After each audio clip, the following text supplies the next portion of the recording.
Hello, everyone. Thank you all for coming today. This is our last day of what we call InsurTech Match program, and also InsureLab as well. We run two different accelerator programs, and this is sort of the final event. So thank you all for coming. My name is Tony Lew. I'm one of the co-founders in InsurTech New York. We also have David Witz and Roy here, and Aaron, and other staff. If you have any questions or need to talk to anybody, please grab us. But yeah, so we'll get started now. I feel like it's a bit breaking up. Are you good? I'm good. Okay. Feels like it's breaking up. So yeah, we'll just get started. We'll just give a quick intro about our organization. For those of you who's been with us over the past few months, could be a repeat, but hopefully now you can go out and talk about us to everyone, right? Should be a quiz at the end of the day. Just about us, we do a number of different things in this ecosystem to help people get connected. We have startup programs such as the InsurTech Match program, InsureLab, and then we also have a competition coming up as well.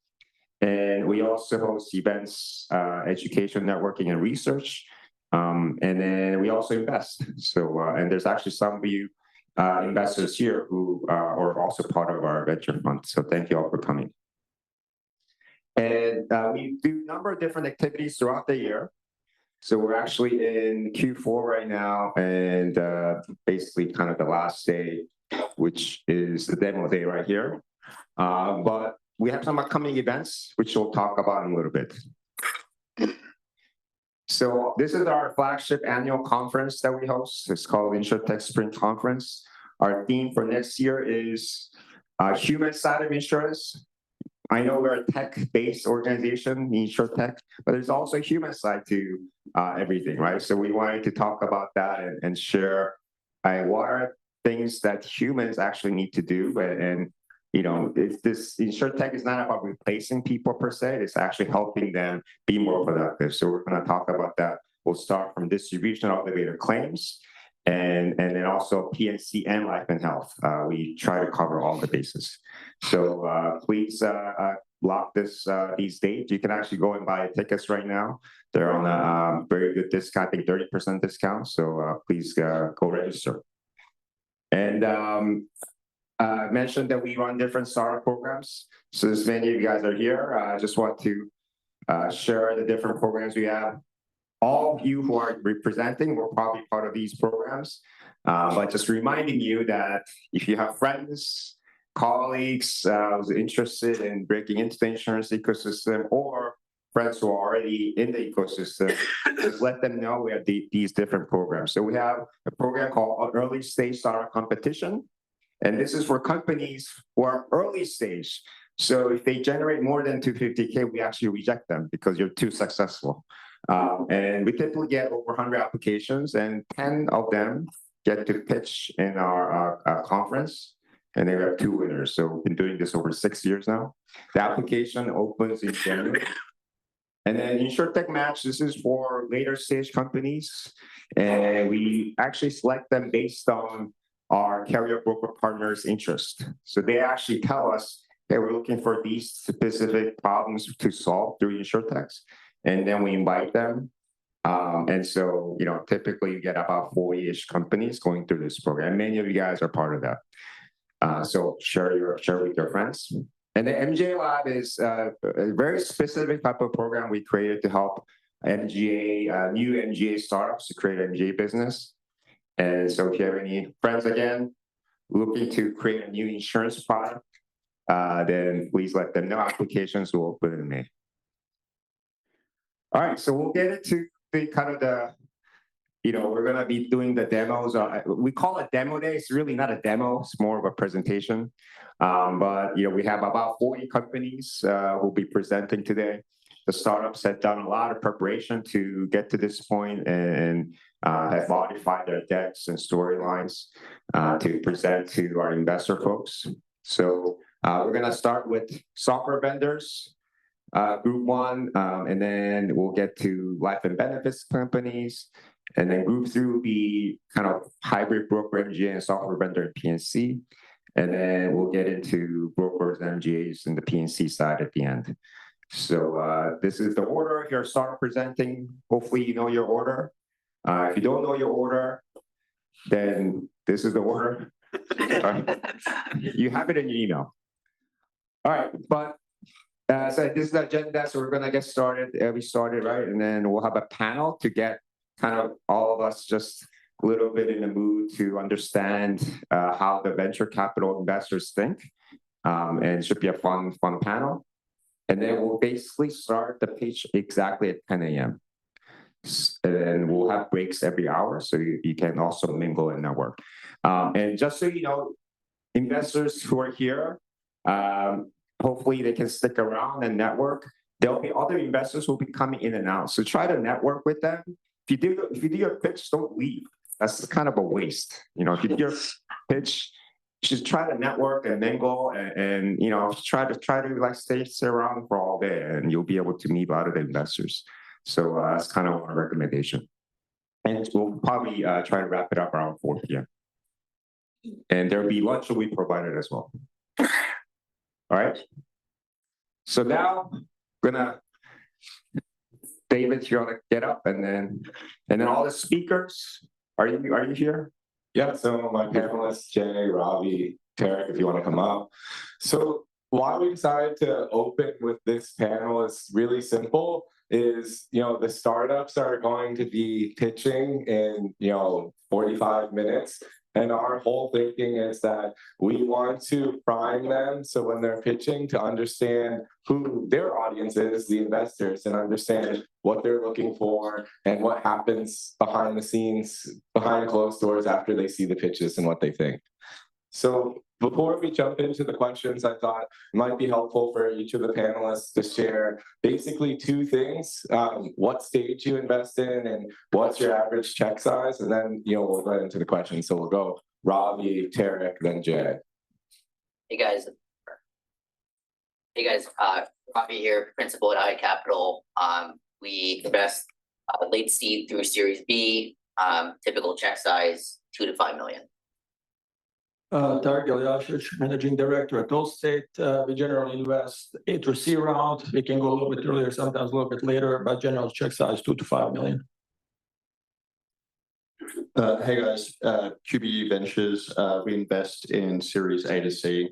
It's flexible though. We've done some seed investments and some later stage stuff as well. Average check size is around 2 to 5 million, can go up to 10 million. So yeah, a pretty broad range, but generally what we've seen in this space is that those kind of in Tarek's shoes or Jay's shoes that are on the corporate side are A and later, and then traditional VCs sometimes can kind of go into seed stage as well. So one of the pieces is, we're going to be hearing a lot of pitches today. I think there's roughly about 40 of them if you counted all of the logos. So maybe, Jay, you could start us off. Like, you've probably heard, dozens of these pitches and maybe even some of the companies today. What are 2 or 3 elements that you think that you look for as like a signal that you want to follow up with them? Yeah, so I think the main thing I would say is, and this goes both ways for investors and founders, is you want to really do your research and understand who it is you're pitching to. So I guess just even across us three, we're all got slightly different funds. So Ravi's a traditional VC financial focused fund, whereas if we're more strategic. So we'll only invest in companies where there's a partnership opportunity with QBE, whether that's distribution or providing capacity or even just being a customer. So I think we appreciate pitches that are tailored to that for us. You're going to have your standard pitch deck and a standard presentation, which goes through the product and the platform and the growth goals, etc. But I think if you can really tailor the presentation to the audience, we really appreciate when companies come to us with 1 or 2 specific use cases for QBE. Ultimately, we're only going to invest if there's a potential partnership opportunity there. So I think if the startup or whoever is presenting can be aware of that up front and then tailor the pitch to that, that goes a long way for us. Yeah, no, it definitely makes sense. Like the pitch has to resonate with the audience. So you're looking to see those use cases and those connections. So, Robbie, maybe to teed you up, given that you're a financial investor, what are some elements that stand out to you? Is it, the founder had a past exit? Is it specific traction metrics, or are there other, non-standard things that you look for? Yeah, and I would say obviously each pitch is very different.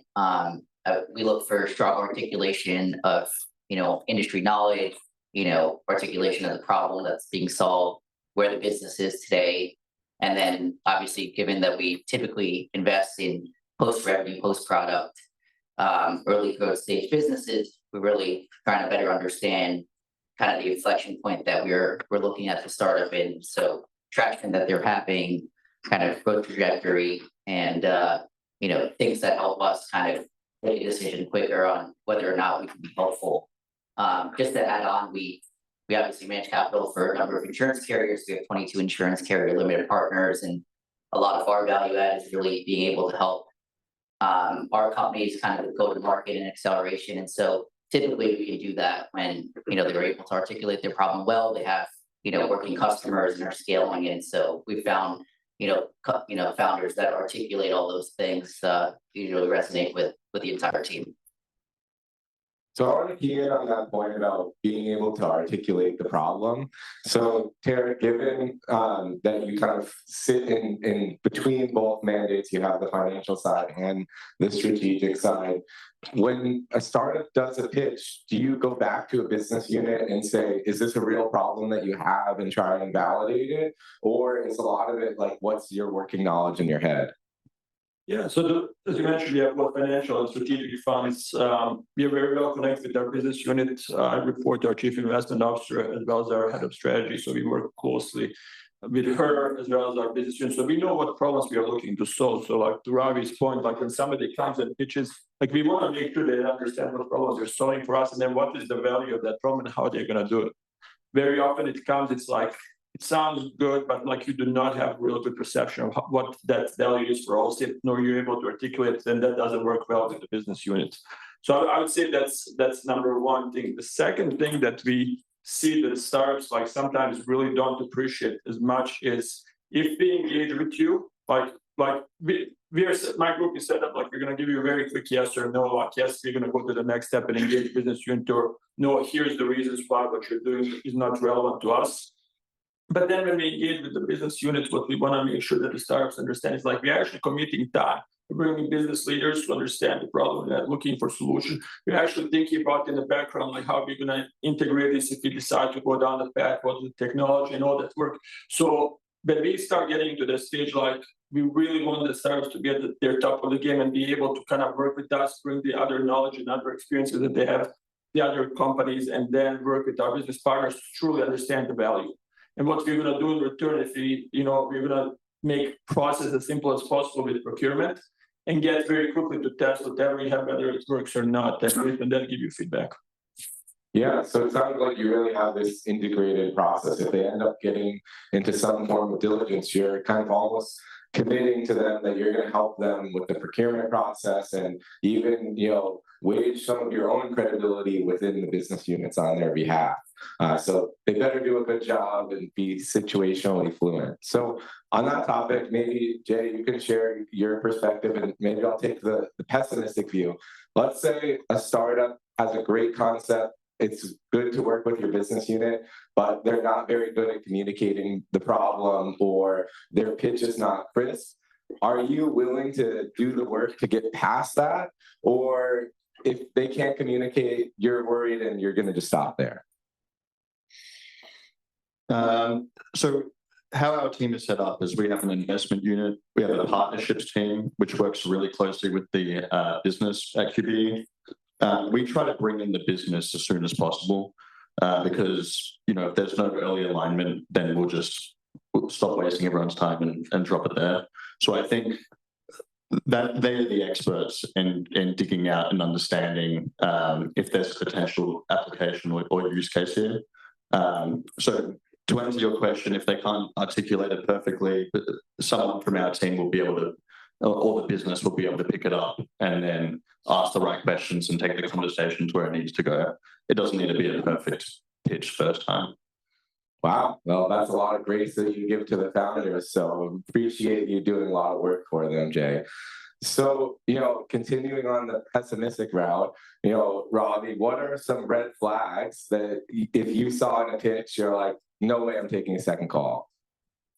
I would just say, be honest. I mean, obviously everyone here kind of understands the industry. We can diligence things pretty quickly. We can make calls and, a lot of times back channel whether or not, some of the things that you're saying in the pitch decks are real or not, or, how validated they are. And I think it's, sometimes there is a certain degree of exaggeration, which, I think sometimes can be okay, and people understand that. But, for a lot of times, it can kill a deal if we hear from someone else that it's very different than what we're seeing. So, I try to, say, be honest and, keep a long-term dialogue. And obviously any relationship with an investor is a long-term relationship. So hopefully there's trust on both sides. And, I think you can easily get over the hump in, some of these metrics, right? You might say that you're looking for $1 million of ARR, but it's a great problem, great company, great tech. You can always go earlier. If someone is lying about, their customers, their, the business relationships, I think that's very hard to, look past. So I want to key in on that piece of honesty, and maybe Tarek, a way to elucidate this. But if a founder says to you, hey, we have a pilot with Liberty Mutual, does that mean you give Russ a call and say, is this real? Yeah, absolutely. I mean, I 100% agree with this. Like, we can diligence very fast. We talk to every CVC out there, InsurTech, financial VCs. So we will be able, like, when we see logos or when we see like some investors, we can very quickly, backdoor due diligence and find out what's real or what's not. So 100% agree that that's very important. You understand, like, that startups can be very aspirational on their pitch. We will be able to flush it out. If we get to the phase where we actually do testing, we'll be able to flush out. So, like, if you're like only a few months away from having something production, you think it's going to take us that long to get to that point, that's fine. But if you're presenting me something that, you're going to have 2 years from now, that's not okay, because, like, maybe the advantage that you have, the reason we are talking to you is because it gives us speed to market. And if you lose that, then there's going to be a waste of both of our time. And at the end of the day, you don't want to waste your time. If you don't think it's going to work with us, like, don't spend our time, don't spend your time. Like, there's better ways to approach it. The second thing that I want to add, that I also, like, to me, it's like immediate red flag. If you come and pitch us and tell us that you're the only company that's doing this and you're unique, etc., and like there's no competition, that's a major red flag. Chances are we've seen somebody that looks like you, many companies that kind of look like you and try to solve the same problem. So be honest about that and basically say, like, here's the companies that are out there, but this is what we're doing, that it's different, unique, better, and this is why it's better to engage with us, and this is why the time is right now. And let us kind of decide on that. So that would be the second thing. Yeah, no, I can appreciate that. So I think it should be a clear thing. Information travels very fast in this small insurance world. So if you're making a claim, make sure you feel comfortable to back it up, because we all talk and the broader universe of investors talk too, and we can get to information really quickly. But beyond that, ultimately, your credibility only lasts for the period of time that you're talking. Once you go behind the room, it doesn't like continue on in the meeting. You're not there to clarify. So you got to be really careful. So, I'll give Jay one more piece on this, and then we'll switch into the diligence part of the discussion. But do you have a red flag, Jay, in terms of, maybe beyond what Tarek shared about, like, someone says there's no one else that does this, but are there certain signals that people say, like, we can go from $1 million in ARR to like 10 million in 6 months, that creates like an uncertainty for you? But all the time. I would basically echo the 2 points that both of these guys made. I mean, the first thing we look at is, revenue and projections. So what's true actual contracted revenue versus sort of what's one-off POCs, for example, and then projections as well as, we would scrutinize those and even discount them ourselves probably. And then on the back of that, come up with some sort of value or investment proposition based on their own discount. I think it goes to, really this is a partnership, right? Hopefully in a long-term partnership for 5 to 7+ years. So being aligned up front on how you account for things, project numbers, and it also basically financial reporting is really important. And we have been burned on that a few times. So we take extra care when it comes to that now. Yeah, no, numbers matter. And I know Tarek and I looked at a deal together, and his team believed a different variation of the numbers than the founder said, and that killed the deal for them. So, that's a very real consequence that you have to be aware of. So I want to switch the discussion to diligence. So maybe we'll start with Ravi. What does your traditional diligence process look like if you were to kind of break it up into high-level steps? Yeah, I would say, usually there's the intro meeting. A lot of times it's with someone on the investment team. It could have been a long-term relationship, et cetera. At the point where there's an actionable round, a reason to kind of loop in the rest of our team, we kind of surface it in our internal investment committee. If we move forward, we do a call with our full team, and then, if we were to move forward on the deal, we would be working directly with, the person that's leading the charge in the deal with any other junior members of the team, which would be then kind of, presenting internally to get to a decision or not. So typically we try to, in terms of having the full team involved, there's really only one call where we do, and sometimes if there's questions that arise, maybe there'll be another call that comes up, but typically you're trying to work directly with the people that are leading that deal, and we try to move as quick as we can, I guess, your answer. So I'm going to come back to that investment committee piece, but I want to give, a shot at this, from your process. When does the business unit come into it, and, what are your high-level steps? We try to bring the business into it from the get-go. So sometimes I would even bring something to our team unless I've consulted with someone from the business. Again, it's just a different sort of mandate and approach where strategic investors, we would only invest in a company where there's some form of partnership potential. So part of that diligence process, initial diligence process, is getting the business units involved, seeing if there's a potential application, whether they'll be interested in the pilot or a POC. And then, we go from there. Yeah, no, that's great that you get the business units involved early on. So I think one misnomer of founders is what interest actually means. And I was texting with one of our founders this morning who said, 15 VCs expressed interest with me. So Tarek, if you express interest and ask a founder for a deck, what does that mean? Does that mean you're going to send it to one of your associates to review? Does it mean you're going to work on an investment memo? Like, how far does that actually get you in the process, or is it just an invitation for another call?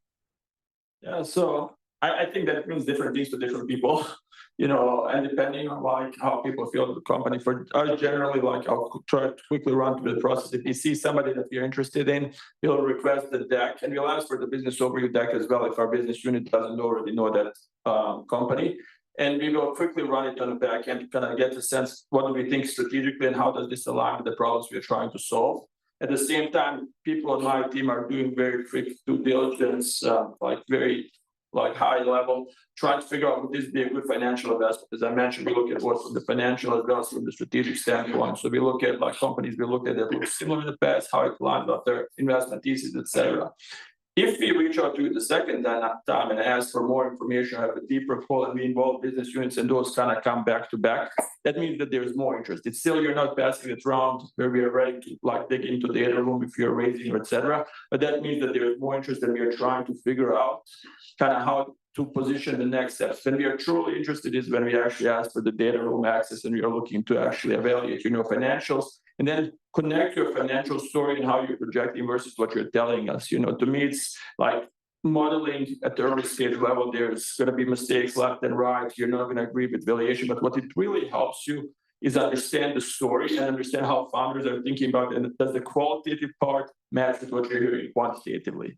And then if that part passes, then we push really hard and look to complete the diligence. Now, with all that said, if it's a really hard deal in the space that we have thesis that we already know really well, we can go from like basically first meeting to like having memo ready and talking to our RC in less than 3 or 4 weeks. In the perfect world, we had 7-8 months of getting to know each other. Business units got to know you. You got to see how you perform over that period of time. And now that you're ready to raise, it's just like using that process. Yeah, so I think that, this was a very layered perspective. Ultimately, I'm interested means that at the very least, you're going to do some level of screening, but until you ask for a data room, it's not like you're getting into the serious dating yet. So those are probably two important signals that founders need to differentiate on. So I want to pause on the data room for a second. So Robbie, let's say you ask a startup for a data room. Does that mean that, essentially a serious and like you're going to come to some resolution in a short period of time? Or does that mean like that's an invitation for you to start tracking them? I think it really depends, right? I would say, obviously depends on the pace of the deal, right? If the deal is moving really quickly, I try to get the data room in conjunction with bringing it to our IC to see if there's real interest, only because if there is, then we just have to move at a faster speed. I would say in most other situations, I'm not asking for a data room unless we've done a full team call and there's agreement across the entire team to move forward. So we don't like to, waste time with the founder or ourselves. So, I would say it really depends on timing, but, I would say for most situations, we try to get the data room when there's serious interest. Well said. So, Jay, I want to talk about this concept of social diligence with you, because like the data room is a very objective process. It's something that you read through, you can create a memo on, you can analyze, and you can, essentially look at every piece. But social diligence is really the human aspect. So from, how you progress deals, how important is it for, you and James and Dan to like the founder? And, will you continue in the process if Dan's like, I hate this guy? Probably not, because he's my boss and makes the decisions. But yeah, no, it's really important. It's like what I said before, right? This is a partnership, and we have a long-term view to this. So should the other side, right? So hopefully this is a fruitful 5 to 10 year relationship. I think we on the human diligence part, there's a few layers to this. One is the actual background, legal due diligence on the founders. So, we're a global regulated listed entity, right? So we have a pretty thorough and robust legal process. So we perform background checks on our founders. That's the legal diligence side. And then on the sort of human interaction side, we put a lot of weight into partnership mentality and being aligned up front on sort of characteristics and principles and how management and how you want to drive the business forward. Communication is huge, especially in the venture capital world, right, where there's very volatile, there's problems popping up all the time. It's inevitable. So I think just sort of we really appreciate upfront, honest communication, keeping us in the loop all the time. That's something we try to assess if we can prior to making any deal. Yeah, no, I can appreciate that. And I know I've talked to Dan about the whole background check thing, because we recently had to kill a deal because founders didn't disclose up front something that came up in a background check, which maybe if they told us up front, it would have been okay, but it's like a very on the edge thing. And I think that's one piece, but the other piece is like, it's a team, they got to like you. So, don't just show your ego, show your friendship too. Another variation of this is the internal dynamics. So Tarek, you have a team under you. How important is the conviction of your team? So if Adi comes to you and he's like, this is the best founder, like when I was at Proven, like we couldn't do the deal, but now I think we can do it.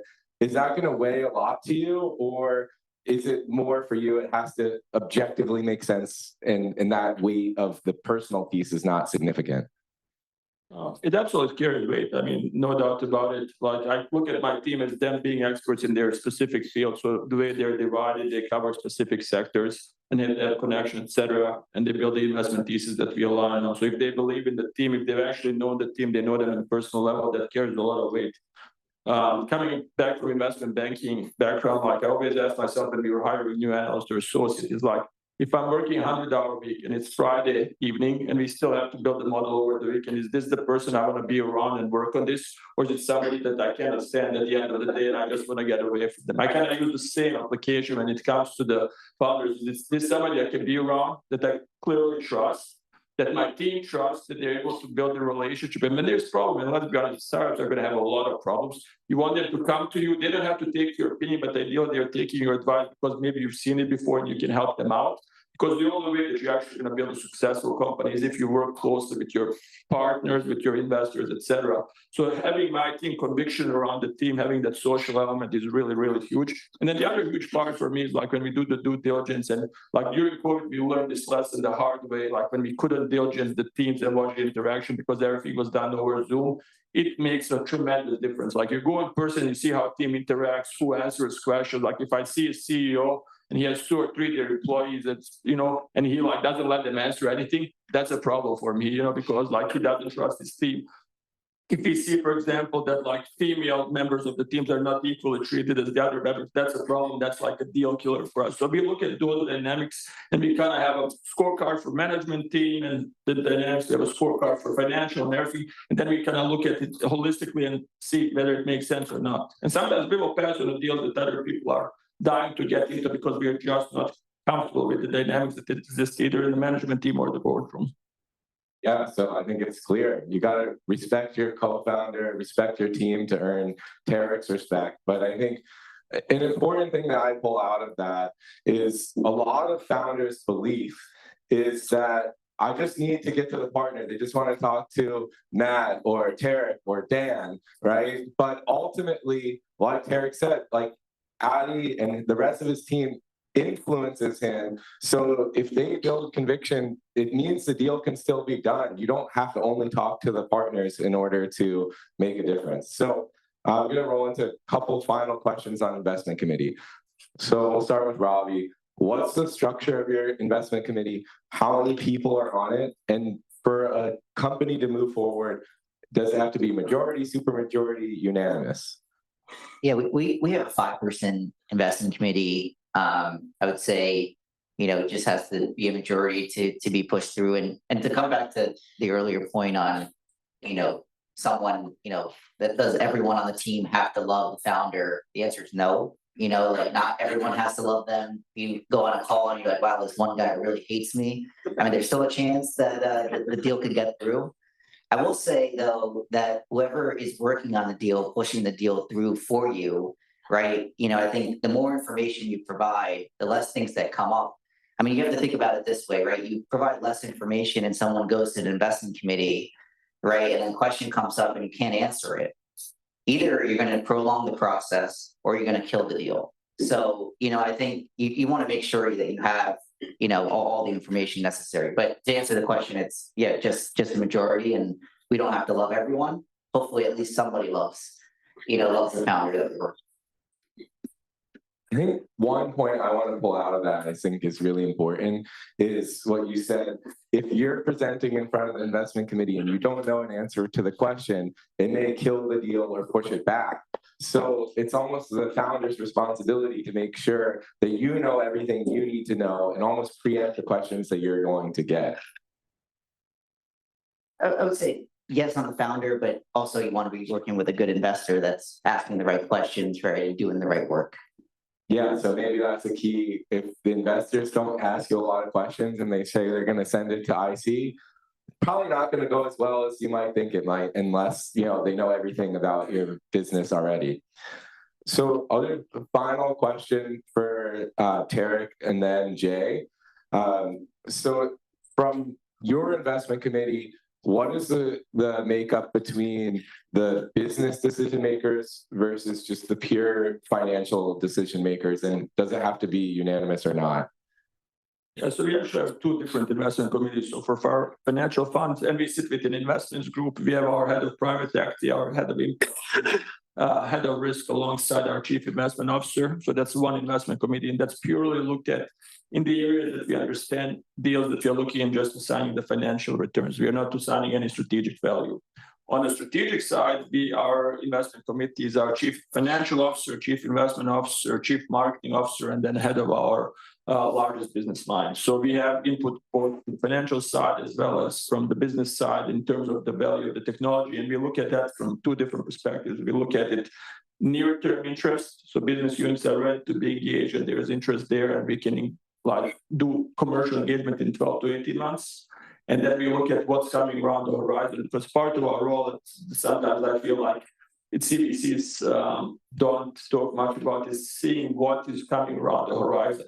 Like what is going to disrupt our business, how we should be preparing for that, et cetera, and then make decisions or help make decisions in partnership with strategy and other teams and inform corporations. So we kind of think about through those two lenses. And we talk to our investment committee on strategic side about both set of those deals. So Jay, what's your committee makeup? So 5-person committee, and it's the global CEO of QBE, the global CFO, and the global product and tech officer of QBE, and then we have 2 independents. So, to answer your question, it's sort of the financial and the business unit decision is really one, right? I think the advantage of having an IC where it is the sort of higher end decision making people within the business is that with a big corporate, we can lean on them to get decisions done to sort of cut through the bureaucratic lengthy process. If the the global CEO and CFO is on board with the investment opportunity or partnership, that's obviously ideal. You can skip a lot of the corporate sort of bureaucratic process. But yeah. So you can see variety of structures to get a deal done. But I just want to make this one point to leave you off with.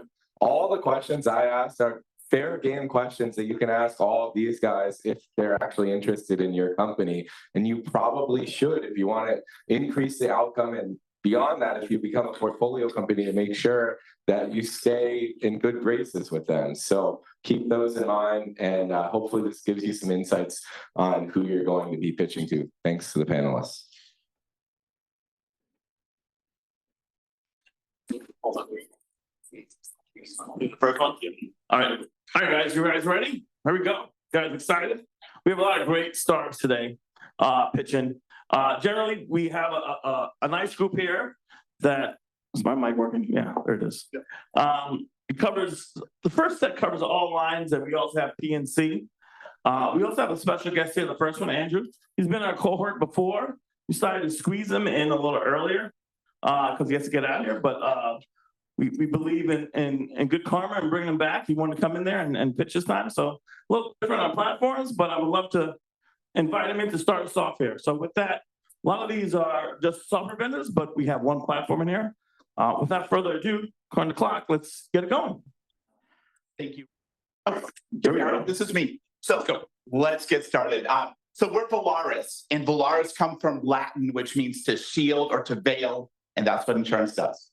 So we're the small business specialty insurance platform, and small business means less than $300,000 of annual premium, and specialty means we are going to be an industry's leader at scale.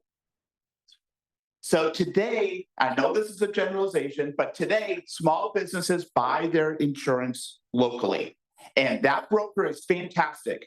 But they're covering 70, 80 different industries. They're covering the movie theaters, the car washes, restaurants, golf courses, hotels.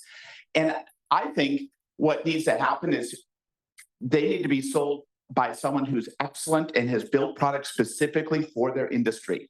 So what we want to do at Velaris, of course, AI-powered, otherwise you guys would all leave, AI-powered, and we're going to be a broker plus an MGA. So we're going to broker the best products for an industry, but then also be the MGA and build new products, build the right products, because we're talking to an industry and we understand their needs. We distribute in 2 ways: embedded, because that's how distribution gets done today, and then by humans, because that's how people want to buy their insurance. And then selectively, we'll take some capacity. So fundamentally, we want to disintermediate the trustworthy broker. Small businesses are choosing their broker because they trust them. And we're still going to be trustworthy, but we're also going to be excellent at a single industry. And let me explain why this all should come together, because it hasn't come together yet. But as the broker for an industry, we can steal share more effectively because we built the right products. As we get share, we're going to get new data and insights, which means our MGA can build the right products. And as we build the right products, some of them aren't going to be distributed on an annual basis. It needs to be distributed in brand new ways, embedded, which we've done before. And then when we have new ways of distributing, we're collecting new data, and then we can selectively underwrite. As we selectively underwrite, then we have better economics. We can invest more into customer acquisition. This is why this all comes together. And I want to talk to you about my co-founder, and it's also the big family. Stuart is my little brother. He and I founded Safely, and at Safely, we built an MGA for short-term home rentals. And so Stuart built some of the first technology that embeds our products into the entire industry. So we can see a reservation from any booking site, any call center, and then create an instant insurance policy for them. And then at Safely, we're powered by Greenlight Re and Obsidian, and we got to about $23 million of gross revenue, 10 of net revenue, just hit profitability, but Stuart and I left because we have a bigger vision. So industry number one, we're going to focus on vacation rental property managers. Why? Because we understand them. At Safely, we got about 1,100, 1,200 customers, but they came to us and they said, we want more. We want a general liability policy. We want all the other policies. So we're starting off with a new program called damage control. What happens today with damage, when there are guests in the house, there's an insurance product that protects it, or a property manager self-insures. We're going to provide the service that's going to help them manage their damage. So, sorry, the formatting is a little off. But first, our partner, which could be a major software platform, they're going to build a policy, decide what they're going to cover. Then they add a fee that the guest pays. This is all normal. We help them with that. Then we split the funds. Velaris takes 10%, or about $8. 16 goes into a fund where we pay claims. And then our partner keeps $56 as margin, which is far more than they're getting when they put in a real insurance program behind it. And then we pay the claims. Why do we pay the claims? We pay the claims because it saves labor, because it's all AI automated. Average claim size is $250. And then we have a reinsurance policy that's going to protect overages. And you need a third party to pay claims and to be the bad guy, because otherwise you get inflation. You've seen it before. So there needs to be a third party. And that's what we earn our 10% for. Then, of course, you need all the other insurance policies. So we built some programs to protect reservations, but then also you need your annual insurance policies. So holistically, we can serve the industry's insurance needs. Then we move on to other industries, because our thesis is, let's be excellent at a single industry. So we'll do hotels, then restaurants, because hotels have restaurants, parking lots, and multifamily. Those are the first ones. We'll be excellent with brokering and creating new products. We're ready to launch, and we're raising $600,000. About half of it's confirmed right now. So thank you. Thank you. Okay, good morning, everyone. My name is Itai Rechnitz. I'm a serial entrepreneur and the CEO of Citrusx. And today I will be presenting Citrusx and how we help companies improve performance of AI models, validate them, monitor them, and ensure regulatory compliance. So as we all know, AI adoption is growing rapidly, but one of the issues that we still have is the ability for us to kind of measure the performance and validate the AI models that we are developing. And as you can see in that graph that we are sharing here, this is actually coming from a recent McKinsey report.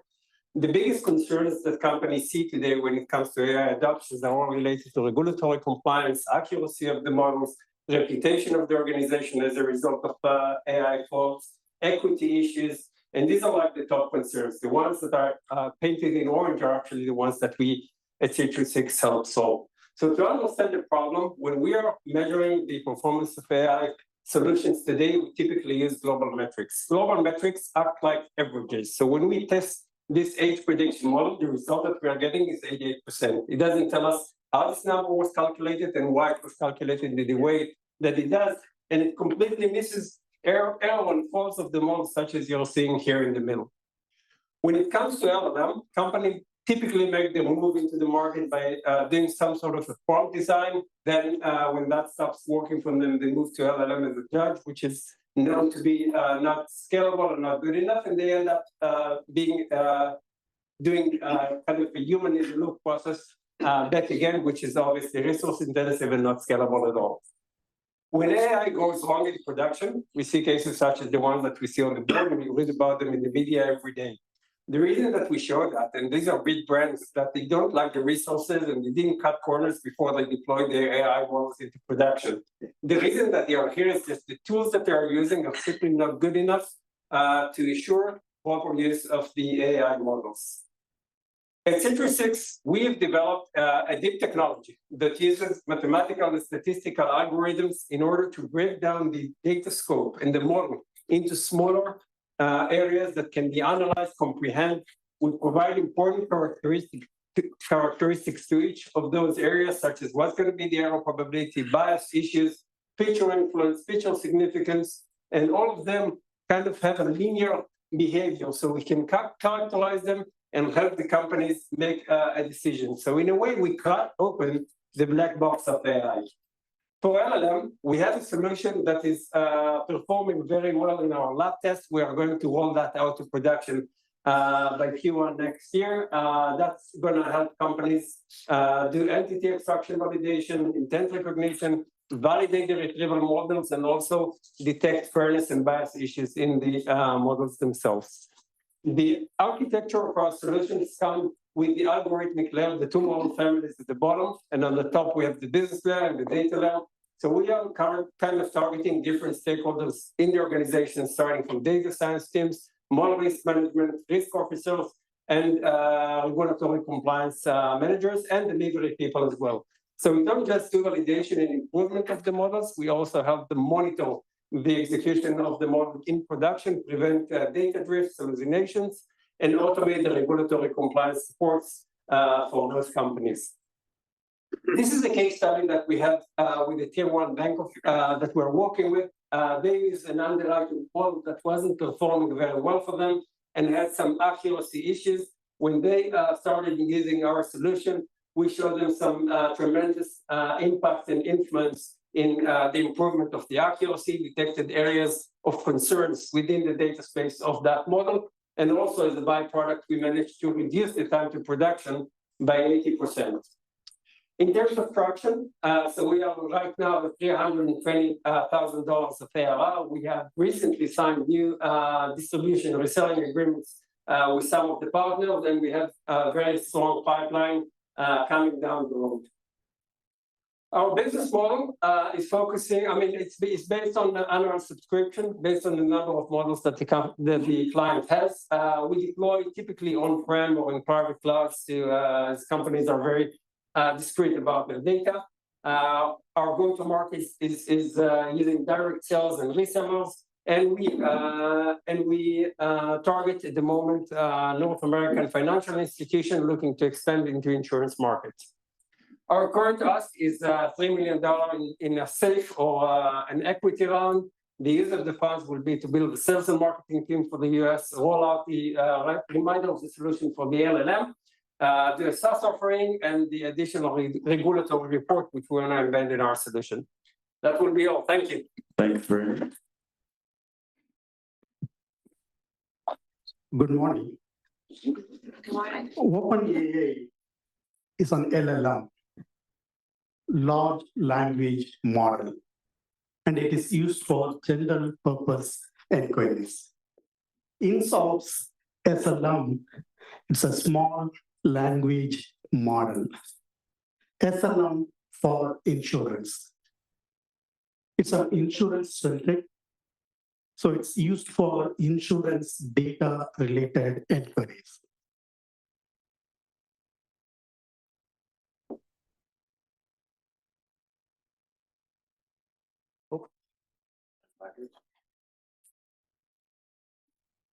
How does it work? The SLM comes with insurance knowledge built into it. Customer takes it and brings their own business model and train the SLM. Now, the SLM, InsOps SLM can talk customer's business language. The SLM becomes customer's SLM. And we have leveraged our own SLM to build, we have built platforms to solve legacy data migration, data compliance, which is data anonymization, and insurance workflow automation. Did you know that more than 70% of the insurance core systems are legacy? Migration timeline is 14 months to 48 months, and it takes $1 million to $10 million to complete the migration.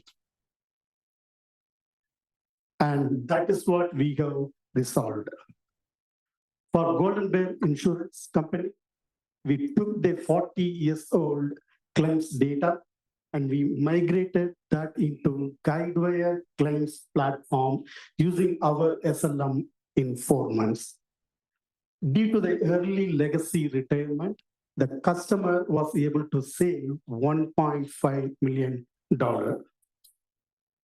I'm Navajeevan Rajaya, founder and CEO of InsOps. I'm an insurance guy.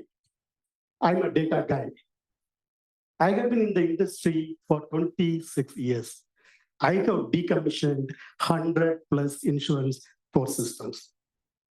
And I have handled large volume of data. We have already looked at how the SLM works.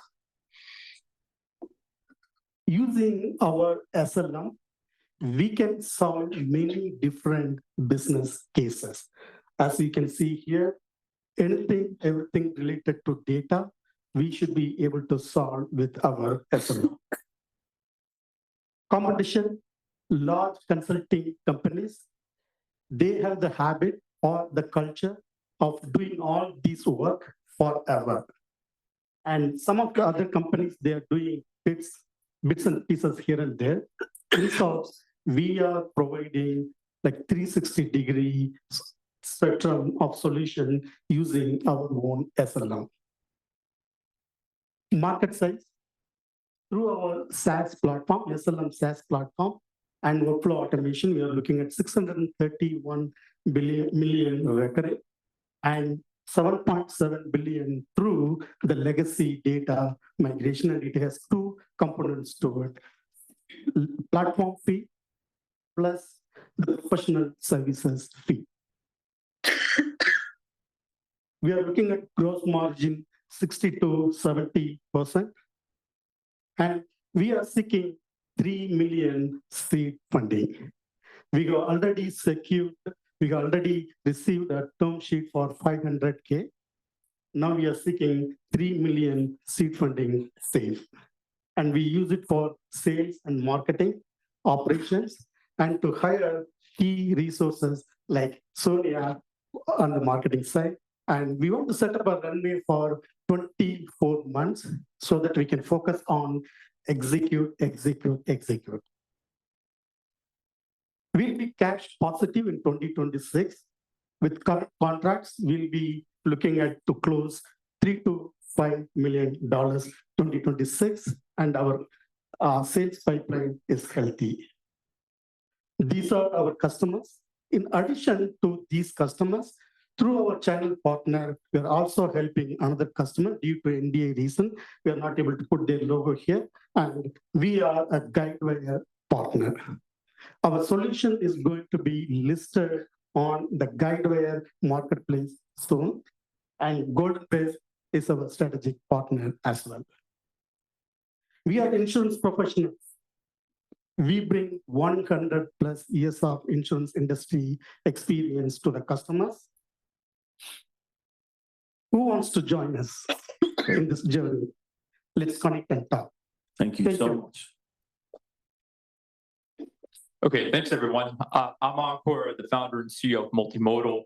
At Multimodal, we have a platform to build high precision AI agents to tackle some of the most complex work that happens in insurance. So think underwriting, claims processing across multiple product lines. Now, I think this is a very hard thing to do well, as we know from the MIT study, where 95% of pilots fail. So we'll chat a little bit about that.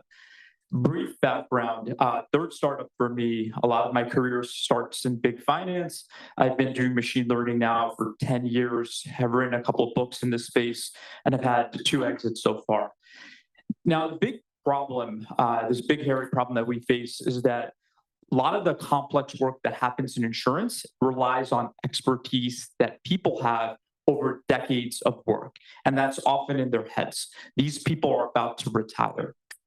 Now, the goal for AI is to help institutionalize that knowledge so AI can help the next generation of people go and support the operations in insurance. So it helps bridge that generational gap. Now, a couple of things need to happen in order to do that. There is so much domain knowledge in insurance that has to be there in order for AI to do its job. So we focus a lot on context engineering, as well as feedback cycles. Without that, AI is not a magic wand. It won't be able to solve insurance. The other big thing is too much of AI is built for IT and engineering. We've built a platform so it's intuitive for business operators from day one. And the last bit is we have a Palantir style or deployed motion to help with change management, because change management is one of the top 3 reasons why AI is failing today for a lot of companies. Now, abstract some of this away, our work happens in this sequence. Triage of documents that come in. We gather information, both internal and external, to help due diligence. We drive decision-making, which comes in the form of decision recommendations. And the last step is we help paper that report, a claims report, a quote, things like that. Now, this entire flow you see behind me, we can do a POC on part of this in 6 weeks, but the bulk of it takes 3 months to 12 months to deliver, because you're re-engineering how work gets done from start to finish with a lot of connectors that need to be built in. But when done well, this AI integrates nicely into the existing workbenches, existing API feeds that our customers have, right? So AI is supporting work as background agents. And you can see that intake, diligence, decisioning, reporting, same concept that I introduced a second ago. Now, in terms of impact so far, we've been around for 2.5 years. We have over a dozen customers now in production. We have about 24 customers that are going through POCs and pilots. And the impact we've had so far has been very, it's been very encouraging, right? We're able to touch tens of millions of end users and have real dollar impact for the early customers. Each customer is hard to set up, but when set up well, there's massive value that gets unlocked. Now, in terms of value creation, a lot of people think about automation as an efficiency play, and we do start there. How many hours do you save? How much human labor do you go and reduce? So it's an efficiency play. But the far bigger value is cutting cycle times, improving customer experience, allowing that same underwriting team to go and be more competitive with the quotes that they offer. And that is massively more valuable. It hits top line revenue. It helps retain customers. That's the real impact that we're seeing today. Now, I do want to highlight one major thing, and I want to harp on this super hard. Context engineering, right? Training AI based on the expertise that people have has to get done. And you need to develop an intuitive experience where underwriters, claims adjusters, and others can provide human-in-the-loop feedback. That's the missing ingredient for AI to learn how to do some of this very complex work well. Otherwise, you will continue to see 95% failure rates. But this feedback cycle, when done well, allows you to get to human-level performance, and you cut cycle times. All right, so a little bit today, we've been very capital efficient with our business. We're not raising yet. We have a Series A plan for next year, but for now, customer introductions, product feedback, and go-to-market guidance would be deeply valuable. And with that, everyone, thank you for the time today, and we'll chat more soon. Hi, everybody. My name is Sam from Upstage. So nice to meet you all. I'm glad for the turnout today. want to tell you a little bit about us. We are, sorry, the slides okay? You hit the first play button. Oh, that would make sense, wouldn't it? So we are building intelligence for work, hyper focused on the first mile of documents. So right now, one of the biggest things holding back regulated industries, right, is the ability to handle documents, complex, unstructured data in a meaningful way, rapidly, in an automated way. You've heard others talk about this, so I won't harp on the exact same topic. But I think we can all acknowledge and agree that that is a serious limitation in a place where AI can be meaningful and helpful and really impactful. About us, right? So we were founded in Korea. We're about 5 years old. We grew to manage about 60 to 70% of all the insurance claims processed in Korea. We handle 3 million pages per day at the moment. We recently entered the US market and Japan as well. We've recently closed our Series B bridge. AWS, thank you for hosting us, is also one of our funders, so is AMD. So we're doing well. We've won recent awards and have really made an impact. Some of the folks in the room are our customers today. So we are growing rapidly and looking to get deeper and more meaningfully involved, both with vendors, the folks pitching here today, but also you all as investors. So I'll have an ask at the end, and it's not a check. Some of the benefits, like others have talked about, I'll hit on very briefly for you all. There is a opportunity cost to delay, right? There is a throughput, a volume, opportunity cost. There's a real top line revenue cost of missing revenue, missing details, things that could be underwritten, but there's not enough time to review every single submission or review the risk in the best way possible. Claims or things are getting missed, or just simple delays, right? Where things are taking longer than they should, and therefore there is a real top line revenue benefit to moving a little bit faster with the same level of accuracy. And that value exists today, and we can unlock that and have unlocked it for many of our customers and partners. So how do we do it? Before the generative AI revolution, hype, whatever you'd like to call it, we actually built our own OCR model from scratch, focused on complex regulated documents in insurance and finance. We still use that today. It continues to get improved. That's our first step of the document pipeline. The reason we focus on OCR as the first step is because it's high accuracy. There's no hallucinations, there's no drop data. So that initial step of digitization has no generative AI.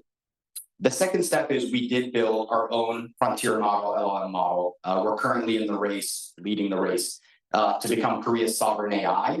So our AI model is world-class. It's currently the best performing Japanese model in our class. We beat out Claude 3 and other models in performance testing accuracy, as well as costs, right? Because one of the things at scale is how much is the LLM costing you. So the information extraction can leverage your own model if you'd like, or our LLM model. Again, it's a small scale model built specifically for regulated markets, complicated documents, insurance documents, and it was trained on those documents. Okay. I'd love to chat more. We want to partner with you all. And so what's my ask today? My ask is twofold. One, if you already have or are investing in a portfolio of companies, we'd love to work with you to help them be more successful, right? Again, we are a foundational layer to what a lot of folks in the room are trying to do and want to do and are working on. And that is that first mile of moving unstructured data to structured data to then do all the cool things that we're talking about today. Our second ask is if there are peers within your organizations that are managing document chaos, you know, if you have a friend or a peer or a partner that is the VP of underwriting, VP of claims, that kind of thing, we'd love introductions there as well, because your organizations are likely struggling with this as well. So please find me, let's chat, and thank you so much for your time. I really appreciate it. Good morning. I think it's still morning here. We can't rebuild LA the way that it was before. And the property insurance model, the business model, is broken. premiums can't rise high enough or fast enough to cover costs. And I think the only solution here is to rebuild back more resiliently. By the way, I'm Tom Herman, CTO of EcoClaim, and glad to be with you here today. So how do we know where to focus on addressing these problems? It's all about data. We need more data on resiliency. We need more data on emissions. We need more data on how to rebuild and what all the products are that are available. So EcoClaim collects all of this data and interprets it and helps insurance companies make better decisions. And we're in the right place at the right time. I'm not sure if this microphone is cutting in and out, but we're in the right place at the right time, and we're in good company. In the 90s, Velaris addressed insurance risk data, and then Sqwire came along and addressed data in the auto insurance space. And now we're here to address data in the climate and sustainability space. I'll probably say this more than once in this presentation. Unfortunately, this is a growing space. This isn't going away. This isn't the topic du jour. Not that I think AI is. AI is also not the topic du jour. But this is an important and growing space where we're helping. So what's the solution? We're helping to close the loop. If we're able to reduce emissions, that will reduce the likelihood of future catastrophic risks. And by the way, all of this is not a short-term fix. This is a long-term solution. It's going to take time. And by building back more resiliently, we are also reducing emissions because we reduce the risk of claims from future catastrophic events. And we're helping to save money and reduce loss ratios by addressing both the symptoms, which is the storms and the losses, and the cause, which is climate change. We're able to help the insurance industry do the right thing, prepare for the inevitable regulation, and also save money at the same time. So we have integrated at every level of the supply chain in order to collect data. We've already completed integrations with CleanClaims and Encircle, and we're in the process right now of doing integrations with Guidewire and Verisk. This integration across all these different players that are using our product right now actually generates a pretty good competitive moat for us as well to help differentiate. And what is our product? We have 3 products. The first is Trax, which helps to measure emissions from insurance claims, particularly property claims, of course, and recommend low carbon, high resiliency alternatives as building materials. The next product is our marketplace, which actually recommends and sells and drives commissions of products that are recommended in Trax. And the last is our training and certification, which is an easy first step. It's self-service, so it's very scalable. It's very easy to get customers started with it. And it is a great go-to-market strategy because most of those customers end up eventually buying Trax. As a result, we've had 10x growth over the last year. We're going to be at $1 million ARR this year. And although we did start in Canada, we've got really good traction in Europe at this point, and we're now starting to see unsolicited inbound requests from Australia as well. We're basically focused on English-speaking countries. We have captured 30% of the Canadian market in our first year. 2 of the top 3 insurers, another 5 insurers on the way, one of the largest MGAs, and pretty much every single restoration contractor in Canada is currently on our platform. We're raising a $2 million seed fund. We don't have the resources now to support and delight all of the customers in our pipeline, nor to build all of the features or make all the changes and integrations and onboard the customers. So we are ready to scale up. I'm happy to say that it looks like by Q1 of 2026, we'll be break even. But that's just because we're very small and efficient. So that's EcoClaim. And if you have any questions, I'd love to talk. We've got a really great team with all the experience to make this happen.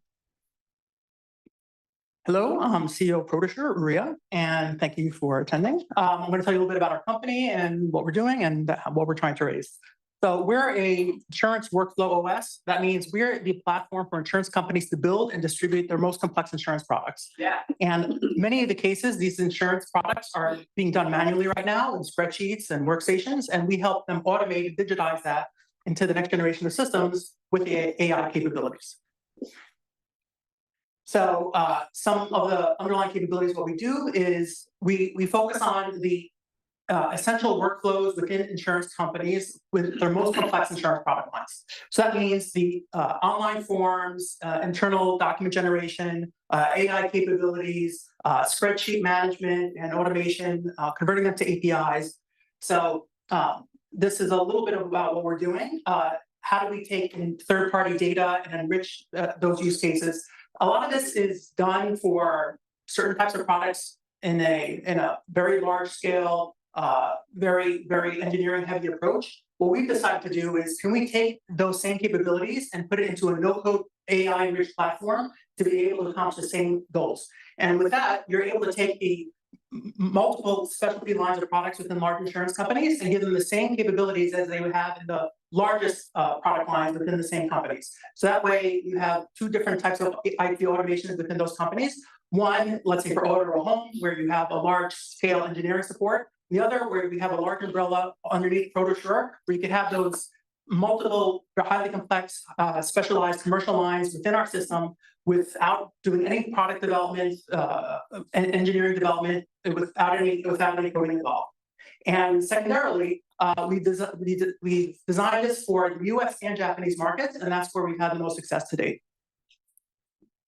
So a little bit illustrating our capabilities, we're doing everything involved in taking that insurance product, putting it online, making it available to brokers and consumers, and being able to distribute them. So that means going from some spreadsheets and documents that might have been on somebody's workstation and being developed for decades within a highly manual process, putting it online, doing all the rating calculations, the form building, the document generation, version control, AI, unstructured data intake, being able to configure that without doing any programming whatsoever, and being able to then allow that to be scaled up within a company to whatever degree necessary. One of the areas that we really focus on, because to an extent, no code and low code's got a little bit of a bad reputation for hitting complexity issues and hitting a ceiling in what they could actually handle, is we decided it's only worthwhile to build this technology if you handle literally any product in an insurance company.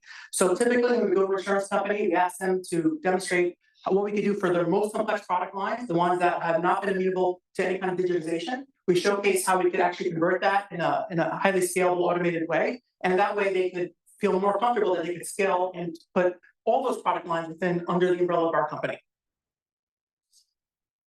This is a little bit of showcasing exactly how we scale within some of the larger customers that we have right now. We should be doing something around $2 billion of bound premium within our customer base by the end of this year. And it's going to be scaling up based on the further distribution within those same companies. Generally, what we do is we start with a couple of key product lines within the company. Once they see that's working, then they scale up and put dozens of different product lines underneath our umbrella. A little bit about our company's financials, where our revenue is scaling up, and we're about break even right now. And our ARR should continue to increase as our contracted revenue within the same customer base, if not these new customers, continues to increase over time. This is a little bit about kind of this slow but very scalable growth model that we have. We go after really large insurance companies that have hundreds of different product lines and only have technical solutions for a core, let's say, 20% of those product lines where most of the revenue is generated. We come in, we showcase that we could take their most complex product lines that have not been able to be automated. We start scaling up within them, and within a few years, they're able to put all those product lines underneath our umbrella, and then we could sell them different modules, different capabilities on top of the existing core capability that we bring to them. Within that, we expect to get somewhere between $3 to $10 million of ARR per large customer. And we're right now we've been able to get about 1 to 2 large customers per year, and as that scales up over time, this should be a very beneficial opportunity. Some very overly detailed information about some of the projects. Our biggest success today has been within Sanpo Japan. They have hundreds of different product lines. They have significant difficulty in taking those product lines and bringing them to market in an automated fashion with a portal, with online quoting, with binding, working with their brokers. So we've been working with them for the last several years, went live last year. It's going to scale up over the next few years until something like 100 different product lines. And they're going to be putting most of their commercial line business under our systems.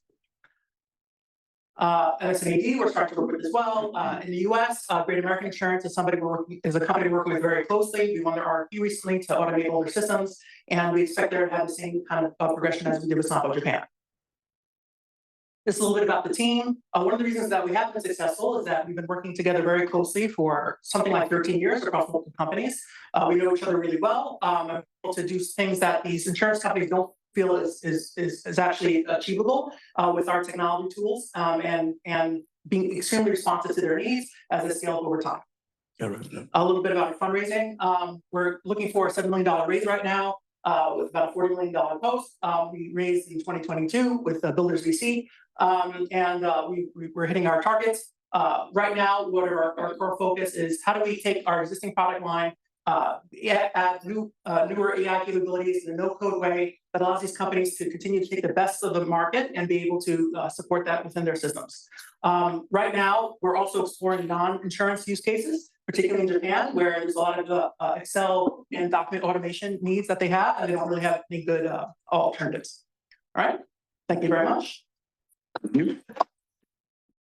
Hey, hello everyone. I'm Christy Varslow, the co-founder and CEO at QuickFacts. Thank you for having us here today, and excited to share more about what we do. So QuickFacts all started with me. I was an insurance broker for over 17 years, and I lived the pain that our software solves every single day. I started as a receptionist, did data entry, sales, service, you name it, but the majority of my career was always on the operational side of the business, and was the director of operations and innovation at my brokerage before starting QuickFacts. So what is this pain I'm talking about? You guys have heard this term throughout a lot of the presentations so far. Unstructured data. So when people think of insurance, they think of price, but there's more to insurance than price. Brokers need to make sure that their customers have the right coverage to protect their assets. And right now, getting access to that information is very long and painful, and they struggle because of how much this information is spread from portals to PDFs, job aids, their coworkers' brains.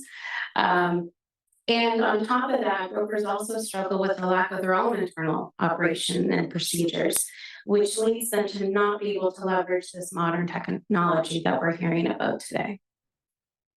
So what's the solution? The solution is to streamline all of this information into one central spot. The brokers are able to get access to this information quickly to be able to sell and service to their clients. The value proposition for QuickFacts is simple. We save time. It's as simple as that.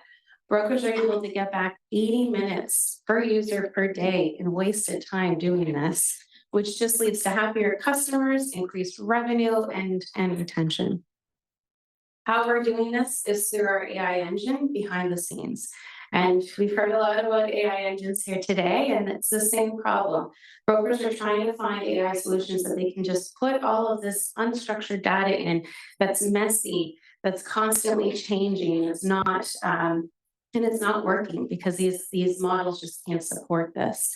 So that's what makes QuickFacts different, is we're able to ingest this information and then be able to display it back to our customers and take the chaos and turn it into clarity for them.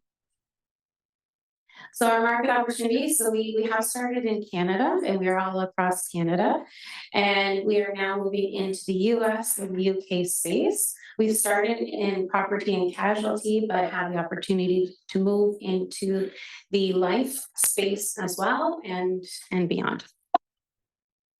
This is our current business model. So this is our Canadian prices now. Our US pricing is still under discovery as we start entering into the US market. We have 3 of these products in the market right now: our comparisons, our workflows, and our advertising space for carriers.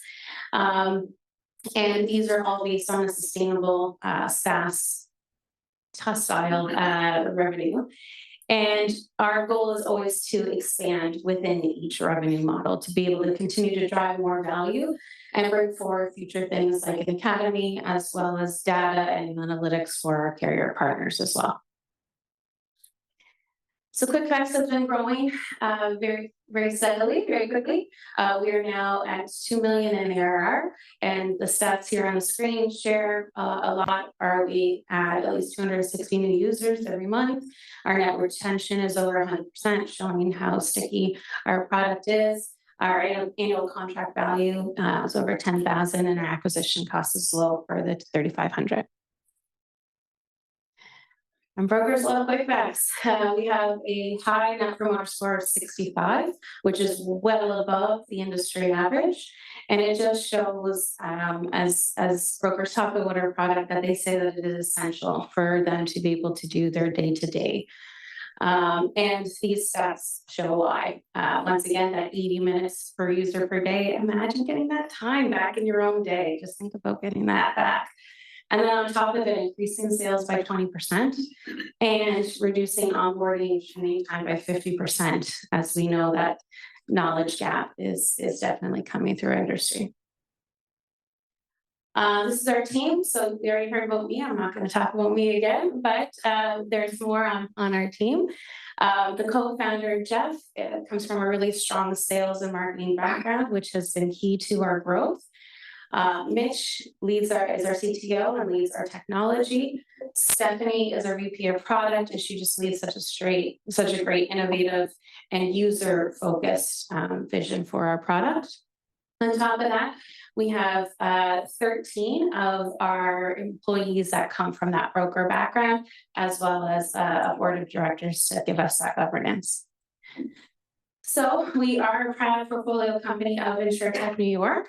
Right now, we are focused on driving revenue, and we do anticipate a Series A raise in Q1 of next year. And it is to do these things, to help us with our US expansion, fill our skills gap, help drive our technology to be even more robust.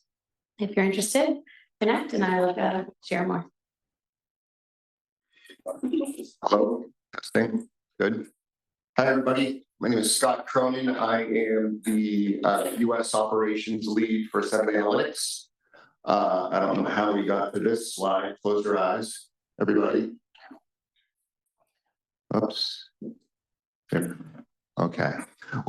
We are a specialized flood data provider. Our mantra is task force to no longer predict the flood risk of the future. There is some improvement to be done in the space, and we have a very unique approach to being able to model out flood risk that's proving to be very effective. We're early days in the United States, which I can get into. We work with insurers primarily, which I'm going to be talking most about here, but also with banks, asset owners, public institutions, municipalities, particularly abroad. So we were founded in 2020 out of Norway. We have 2 offices in Norway and 1 in Boston. From the commercial insurance perspective, we rolled out our offering in early 2024 in Europe.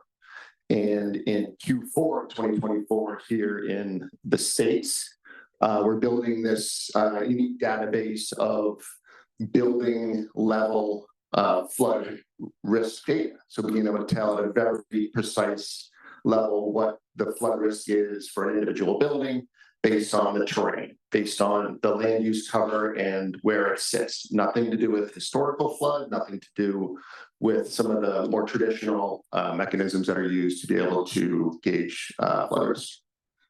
We have about 40 customers in the Nordics, the US, and in Australia across our product suite. This is the team here up in August, if you can believe that, in the mountains of Norway, freezing. And our customers, you can see here with the dark green dots, the US, Europe, Australia, which is a great new market for us.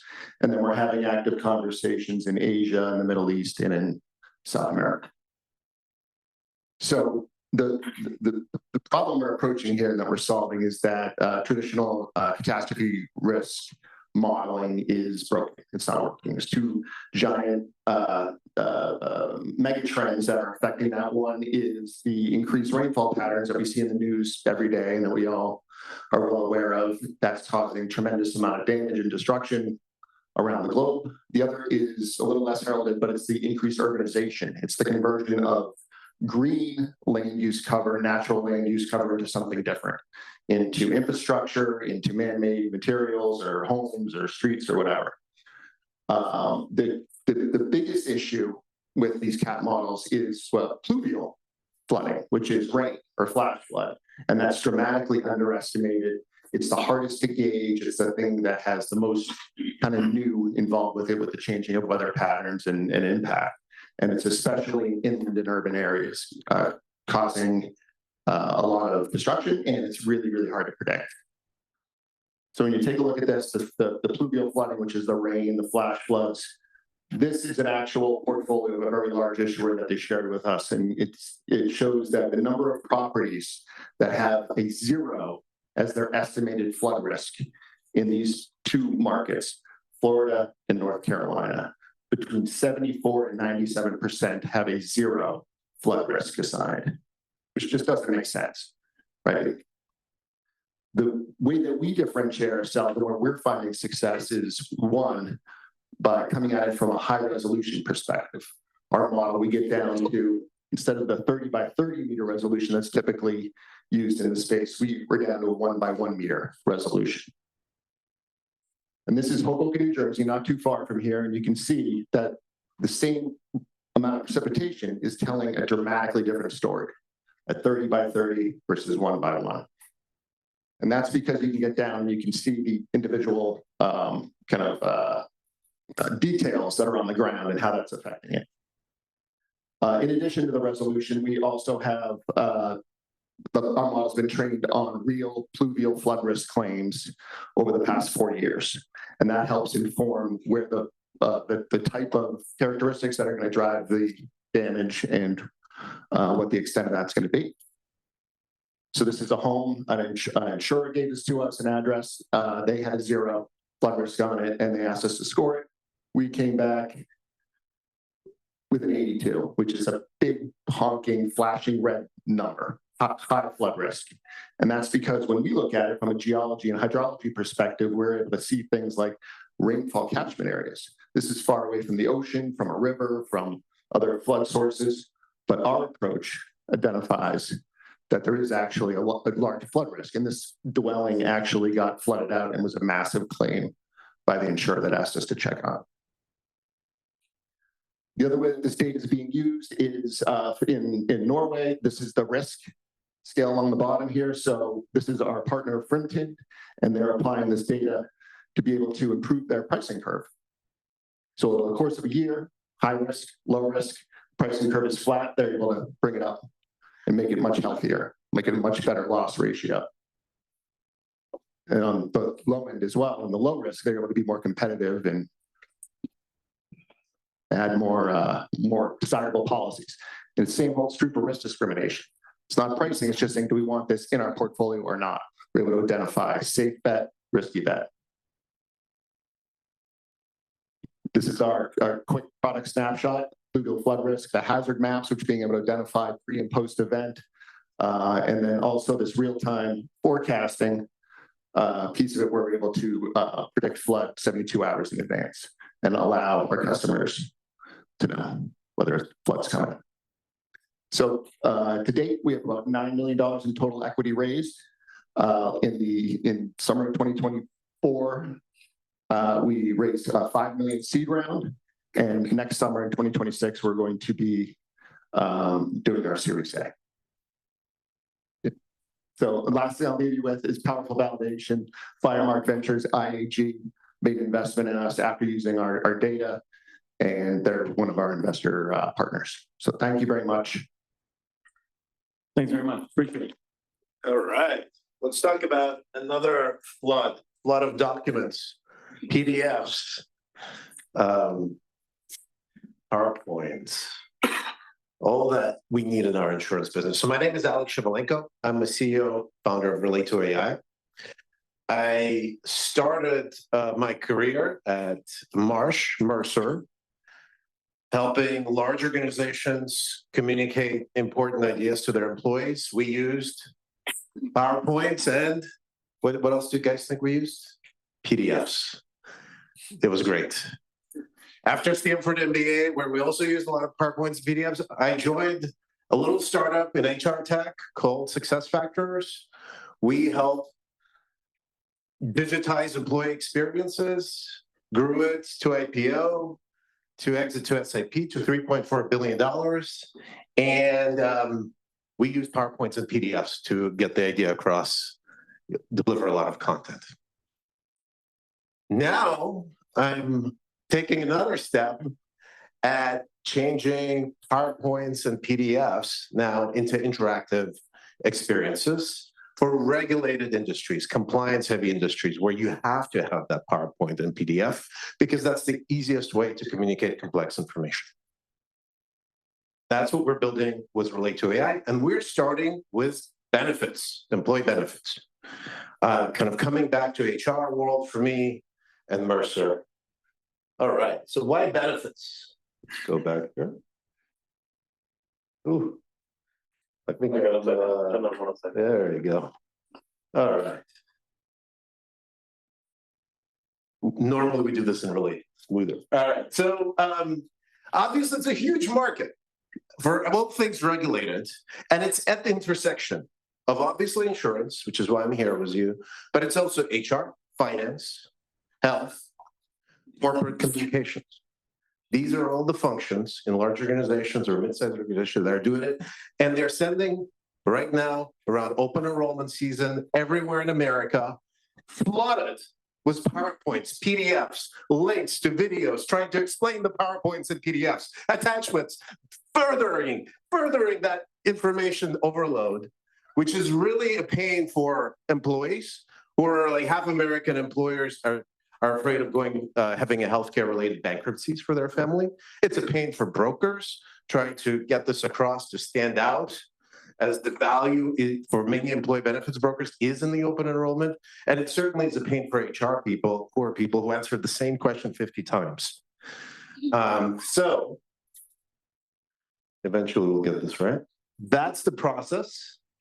And the solution that we've developed and RelayTo is that we have a magical button that takes your current approved, blessed by HR, blessed by carriers content, and turns it into beautiful interactive experiences. So a benefit guide that's supposed to summarize, that's a PDF with 70 other attachments and links and whatnot, becomes a Netflix style hub that actually helps people to get their questions answered, have preferred style of engagement with the content, have AI, but it fundamentally almost doesn't matter. It's just human. We're making human level communications around insurance, retirement, and beyond.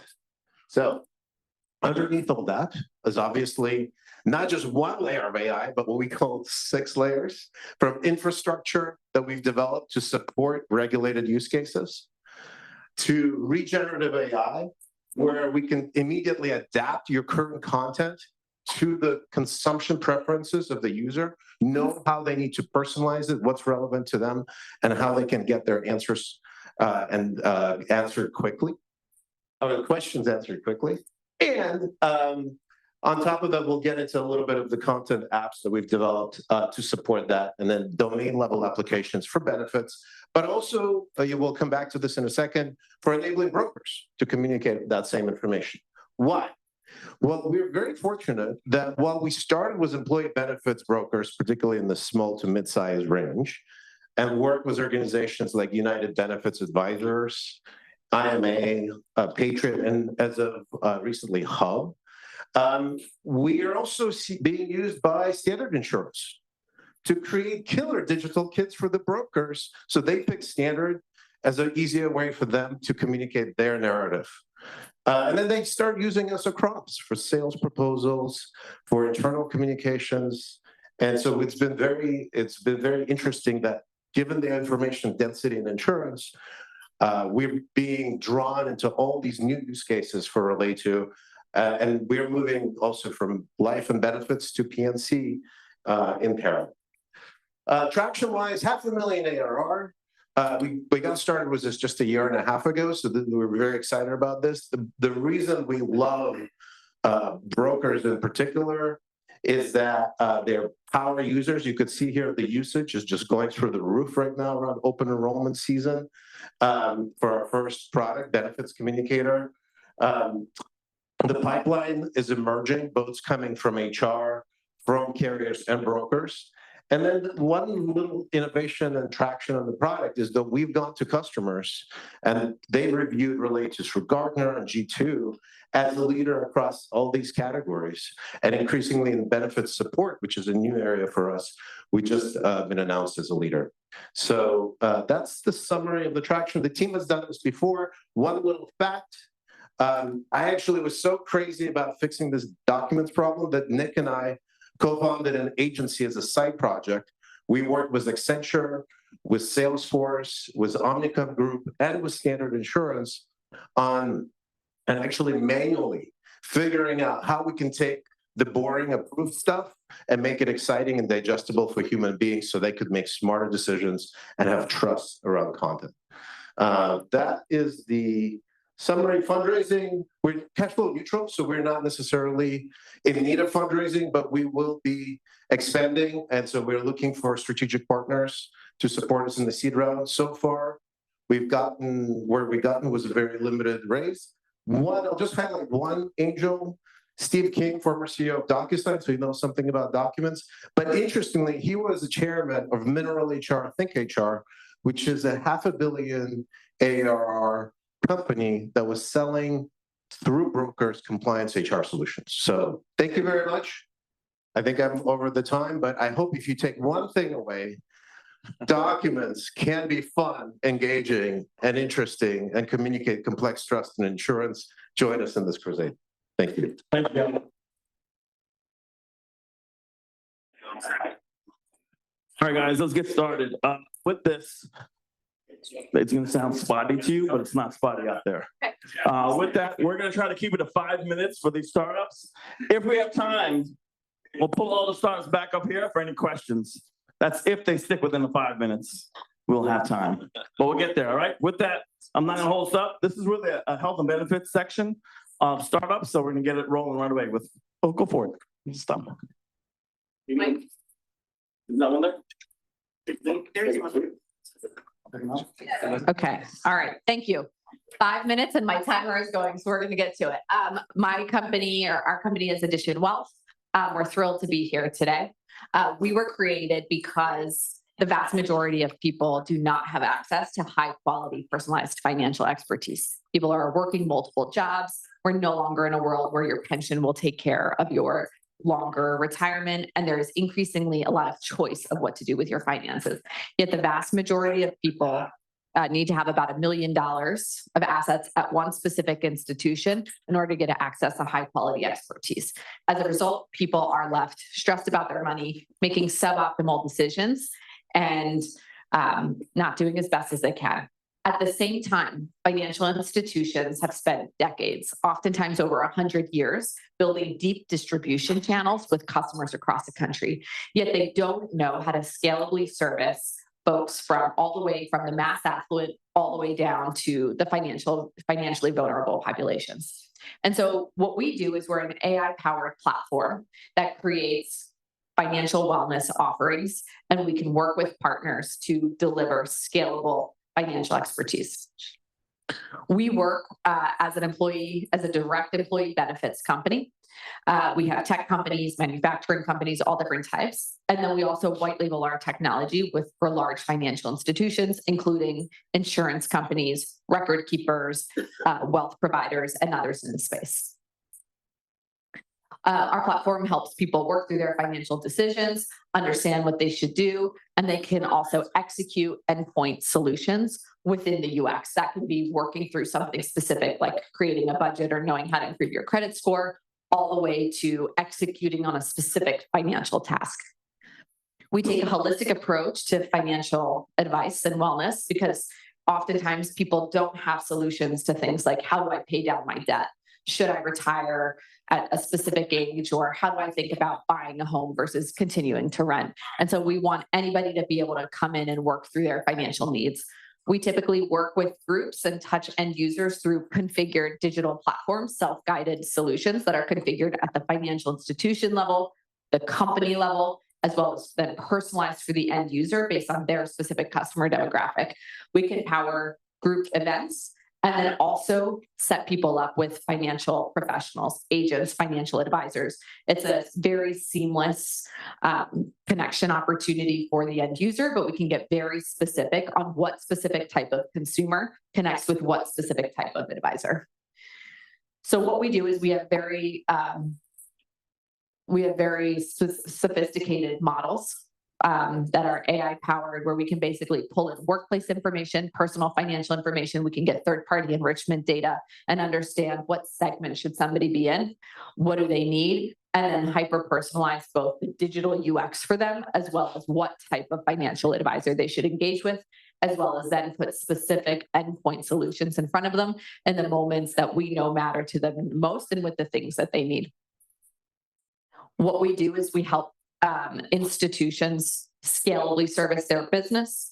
Oftentimes there is a workplace intermediary in the business where they can offer a value add-on beyond the commoditized sale of something that they might be providing, and then be able to much better segment and understand that broad user base to be able to service up different solutions for them. On our direct to employee offering, we have very high marks with financial advisor connections, as well as strong engagement, which we work very hard for.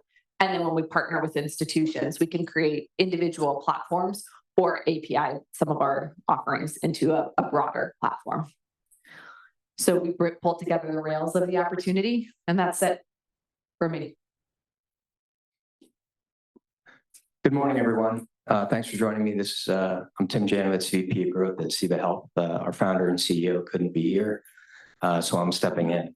So Ciba was started by my friend and Dr. Innocent Clement, who founded QuickFacts Health 10 years ago. QuickFacts was a digital MSK company.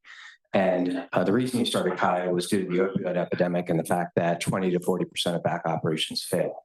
He had a personal exit from QuickFacts in 2019. And I'm an investor in Ciba, and I joined full time because when the COVID epidemic hit, Innocent said we have a cardiometabolic health crisis in America.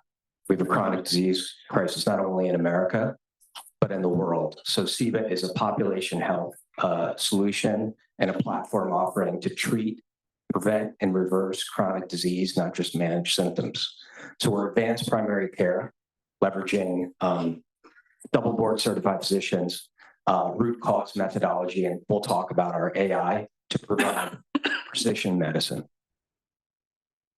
So here's an overview of the company, what we do on the left and the traction on the right. So I think we're going on year 5 this month. We'll do over 30 million in revenue this year. The revenue growth, I think, is quite substantial. We've been profitable for a few years. We have 300 million in total contract value. What that means is that we actually have 40 clients now. We've only serviced 18 of the 40 clients. That 300 million represents patients we just need to onboard and put through the program in the next 3 years. We've expanded our margins considerably over the last 9 months. We've expanded them by 15%, supply chain optimization, and leveraging AI and clinical decision support and enhancements for providers and patients. The 44% RX savings is independently validated by the Validation Institute, as well as the program's ROI of 2x over 12 months and close to 3 to 4x over 24 months. You see the reach. We're operating in all 50 states. We have partnerships with the Mayo Clinic, NVIDIA, the ADA, Quest, LabCorp, and 14 payers. We're raising a Series B right now, $30 million to scale AI. It's going to be about 40% of the use of funds. And we also have operations in the UAE and Canada. These are what I call the 4 pillars of Ciba Health. So root cause medicine. we try to understand what's going on in the body, what's causing 90% of chronic disease is caused by inflammation. So what's causing inflammation, what's causing cellular dysfunction, what's causing mitochondrial dysfunction, right? Multidisciplinary care team. There's synchronous and asynchronous messaging throughout the 12 to 24-month care journey. We have, as you can see, the physician, dietitian, certified health coach, behavioral therapist, nurse care manager. The cutting edge technology is what we built internally. We built our entire tech stack, and risk stratification, predictive analytics, based upon the devices patients have and they're wearing, such as Oura Ring, Apple Watch, CGM, Rhythm Smart Scale. The RPM I just talked about. What we're doing is we're addressing the root causes, which are on the bottom, versus healthcare in America, which is simply managing symptoms up above. I talked about Innocent, his exit. Mike Tomback, our SVP of sales, has been in health and wellness and a benefits broker for over 35 years. Roger's a classmate of ours from business school at Cornell Johnson. Claire's our CTO. Mark Key, our chief medical officer. Johns Hopkins trained, has been with the company and built the proprietary Ciba methodology with Innocent 5 years ago.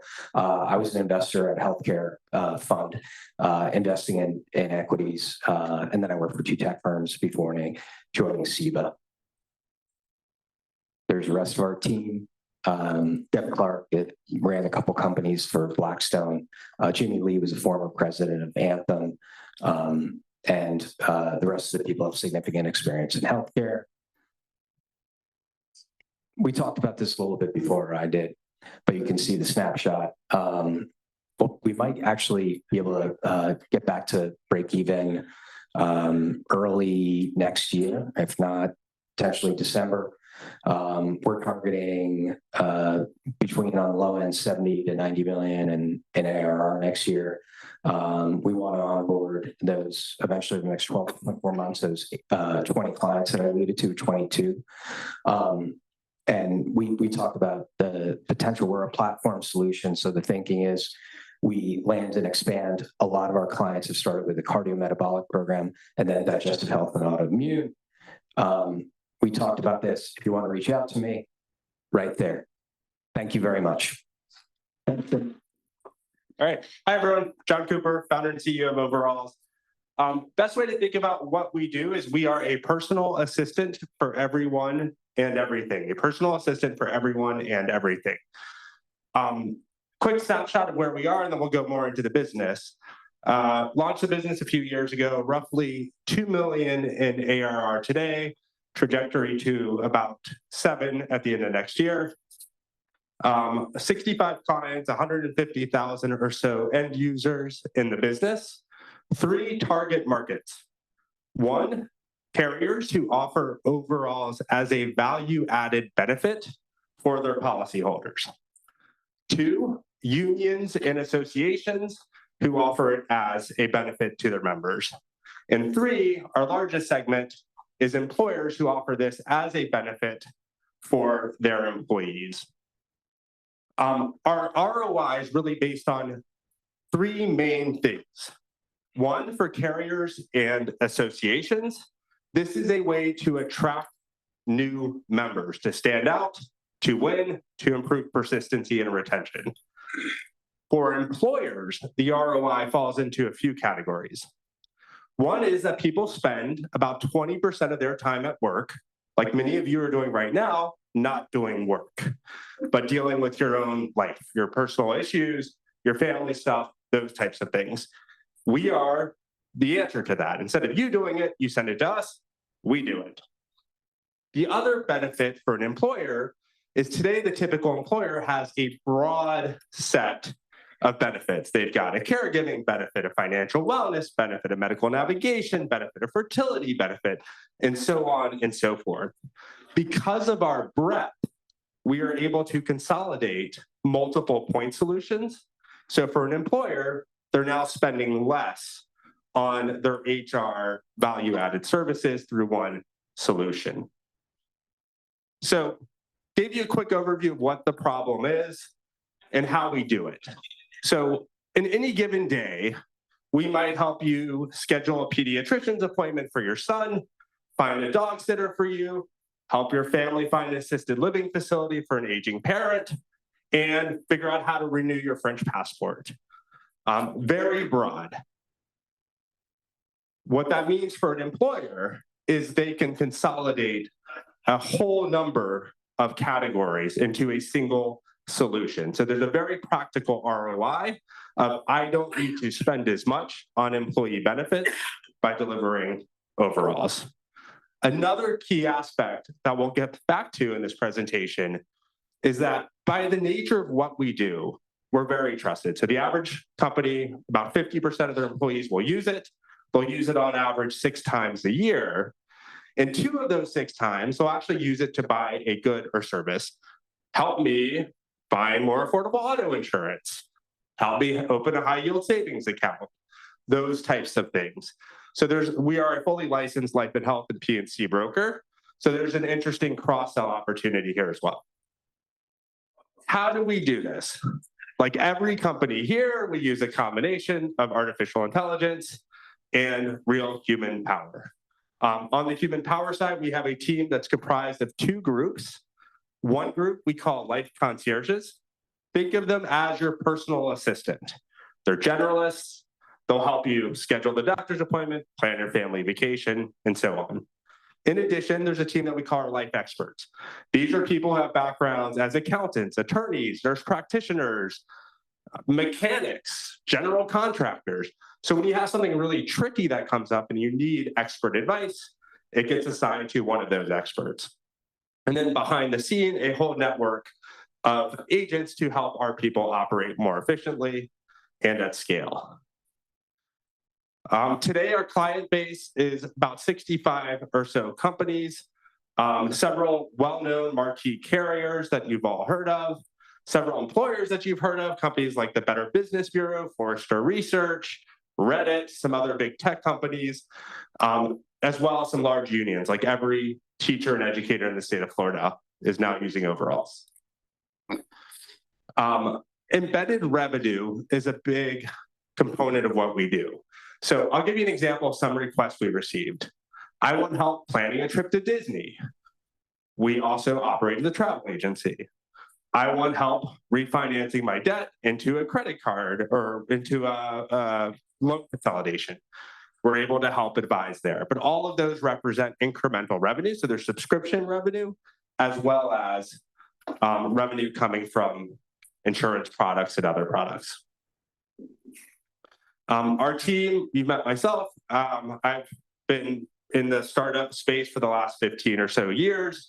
Had a private company that I exited called Life.io. That was an early InsurTech, and a great team around me with deep domain expertise, both in insurance, consumer products, and technology. So you will find me on the other side of those doors during break, looking for folks who might participate in our next round of funding or who may be interested in implementing this with their clients and policyholders. Thank you. Thanks very much. Hi, everyone. I'm Ben Mason, the CEO of Athlete. I'm here today to talk to you about life insurance. But first, I'd like to have a little chat about drugs. What if I told you that the most powerful drug in human history is already freely available to all humans? That drug is exercise. Just 2.5 hours per week can increase your life by 7 whole years. In fact, there's nothing that can improve your life expectancy more than fitness. Which makes it exceedingly strange that the $3.6 trillion life insurance industry doesn't factor fitness into pricing. I'm talking about a magic little number called VO2 max. If you take these 2 otherwise identical customers, the guy on the left runs regularly, the guy on the right we might call a pro-level couch dweller. They both pay the same, but for every running guy that dies, 4 couch guys die. Welcome to Athlete, life insurance for the dedicated. The fitter you are, the less you pay. Now, fitness assessment used to be hard. You used to have to put people on a treadmill, put a mask on their face. In the era of wearables, this all just got a whole lot easier. Our machine learning model turns your exercise data into as much as a 50% discount versus regular life insurance. Now, the 25% of adults in the US and the UK exercise at least weekly. So that gives us a $375 billion opportunity in the US and UK alone.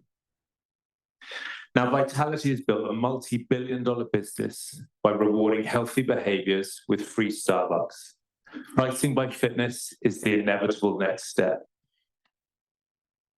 But we want to do so much more than offer cheap insurance. We want to help humans understand that longevity isn't something that just happens to you. Death isn't something that just happens to you. Longevity, to a certain extent, is a choice. And we want to help people get better at making that choice. Part of this is our longevity assessment and coaching app. It reduces lapse and improves mortality risk in our customers.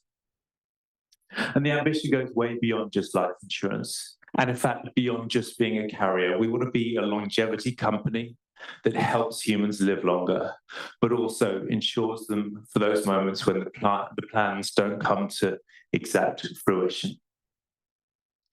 My co-founder, Alex, has spent the last 10 years building digital health products. I've spent 20 years building sports marketing brands.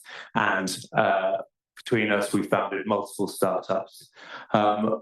Let's just skip through this. We are currently live in the UK. We formed the company a year ago. We've launched in the UK, selling life and disability 3 months ago. We're currently building the team out here, looking for capacity, looking for team, and getting ready for a US launch. We raised a pre-seed a few months ago, and we're currently finding product market fit in the UK. Ads are working well. People are buying policies, downloading our app. And we're not raising right now, but we will be looking to raise probably in about a year for our seed out here. But I'd love to talk to anybody in the industry to talk about future plans. Thank you very much. Hello, everyone. I'm Kiruba, one of the founders of Eleos. So this is my third startup. I've been in the life insurance industry for about 10 years now. Prior to this, we built what would be the UK's first robot-advised platform in the life insurance space. The team that I've been working with, I've worked with them for the most part of my last 15 years. And we have some stellar people that they've been with us for throughout this journey. I'm just going to skip this one. So we all know insurance has a role to play. But then one of the key things that most don't realize is that if you look at two of the main causes of financial distress in a household, it tends to be loss of a breadwinner or an extended period of illness.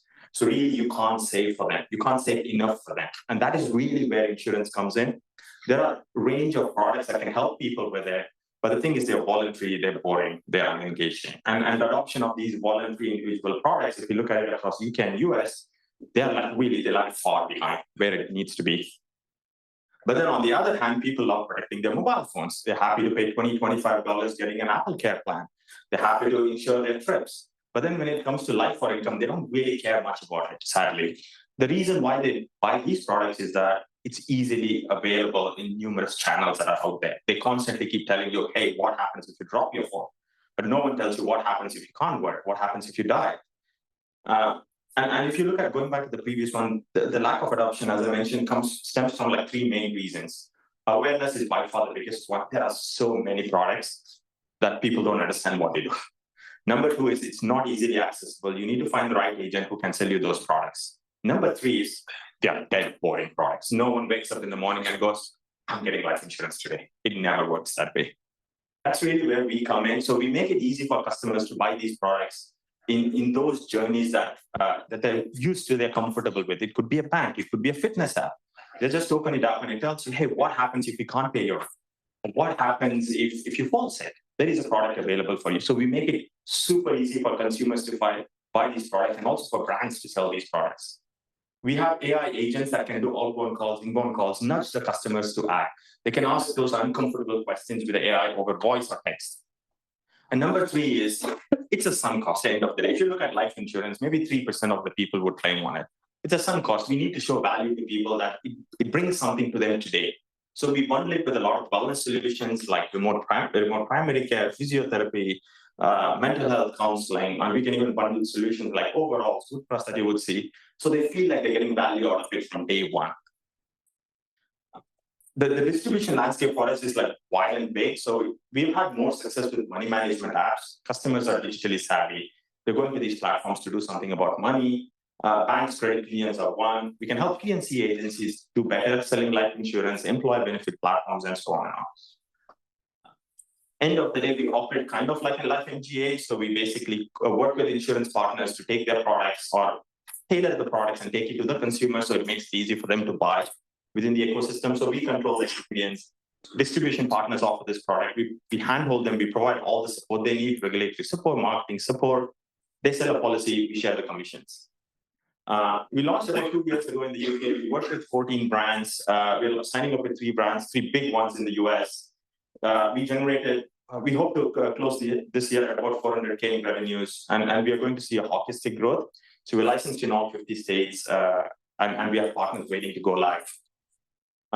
In terms of the competitive landscape, so there are traditional insurers, they sell it through like life agents. That's great. Like those are people that are actively looking for it, but no one's actively looking for insurance. There are a few people that are saying, hey, you need to get these insurance policies, be it a term life or disability, but the market is very small. It doesn't grow. If you look at it year on year, the same number of people buy, the same number of people cancel.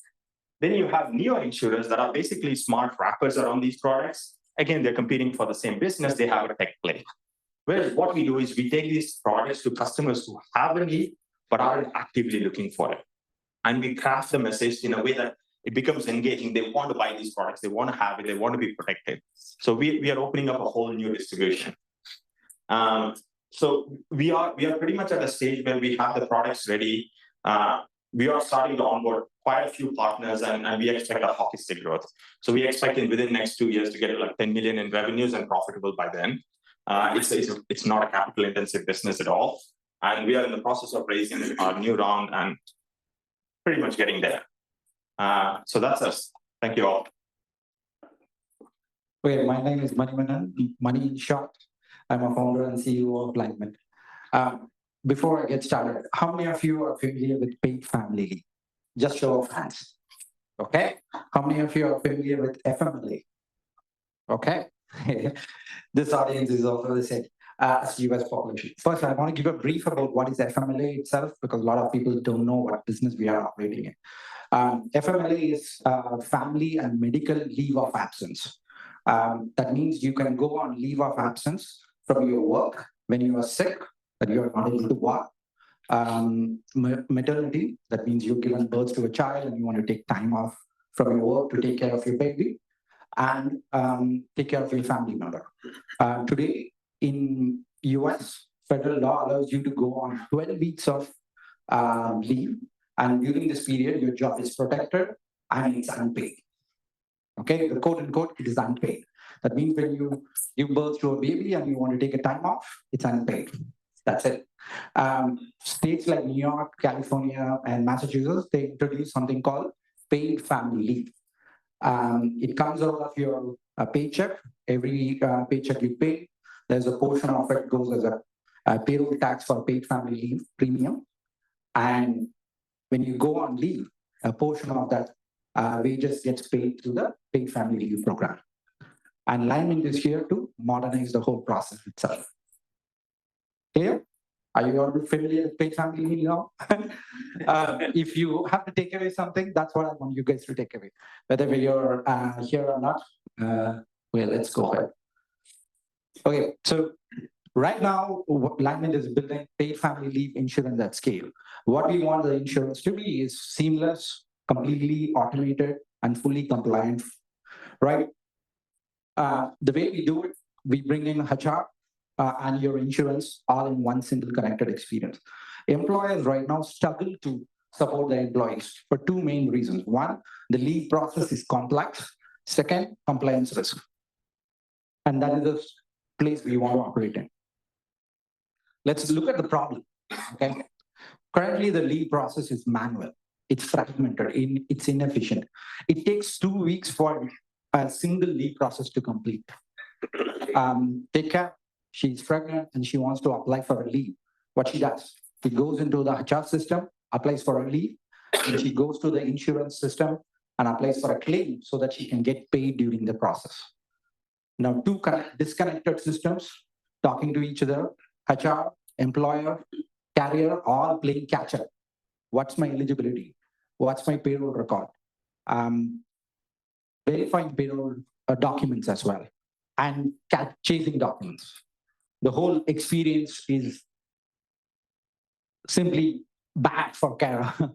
And on top of it, employers face compliance risk. Am I paying the health insurance for the employee during the leave time? Is the job is protected? All of those challenges employers face as well. Overall, it's inefficient for the carriers to have this process itself. And that's what we are here to automate as a whole. Okay. All right. Yeah. How do we do it?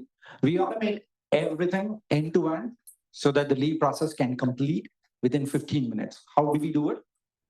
We do it through vertical integration of HR and insurance system. Your HR payroll system, your policy management system, your leave management system, your claim management system, all operating in one single connected experience. And we wrap that with a paid family leave insurance and deliver that to the client, employer. Now, Kara, when she now logs into our system, we already know who she is. We already know her payroll records. We pull real-time information from HR and payroll systems, validate her eligibility and benefits. From an employer standpoint, before I go there, Kara now has to only focus on applying the leave, on why she's going on leave. So she just needs to upload maternity certificate or birth certificate of the baby, and then all the payments and everything gets approved within the system itself. Now, from an employer standpoint, employer already knows when she is going on leave, when she's coming back, can do workforce management planning. He also can take care of compliance all in a single platform. That's us. Now, this is a big flag. Many people don't know what is the total market size itself. Currently, there are 10 states. It is mandated. Mandated meaning in New York, every employer has to buy paid family leave insurance. Similarly, it's mandated right now in 10 states. 4 states are going live as we speak in 2026. 7 states have legislation which is pending to go live. So the market is growing from a regulatory standpoint. What we are focused on is small and medium businesses, which is like 5 to 200 employees or 250 employees. The reason is primarily, this is the most underserved market from a private carrier's perspective. And it is the least automated as well. And in order to play in this market, you need to have a lot more technology scale, and that's what we offer as well. We are trying to capture at least 1 million lives in our platform. That's our goal. About us, myself and Aisha, we both are technical founders. We are ex-ADP employees. We understand the HR tech very well. We are complemented with advisors who are experienced in insurance as well, who are advising as a strong team to get to it. Where we are. We already have a leave management platform, which is already live. We have 6 clients already live with us using our platform. We are trying to secure capacity so that we can provide paid family leave insurance as part of it. We have 6,000 lives waiting for us to write policies so that we can write our platform plus our paid family leave insurance in one single bundle to them. That's what we are looking at. We are trying to raise $1 million at a $5 million valuation. We are a very early stage company as well. Talk to us after this. Thank you. Thank you. Next, we're going to work with GoodTrust. What's the stake line? Yes. Okay.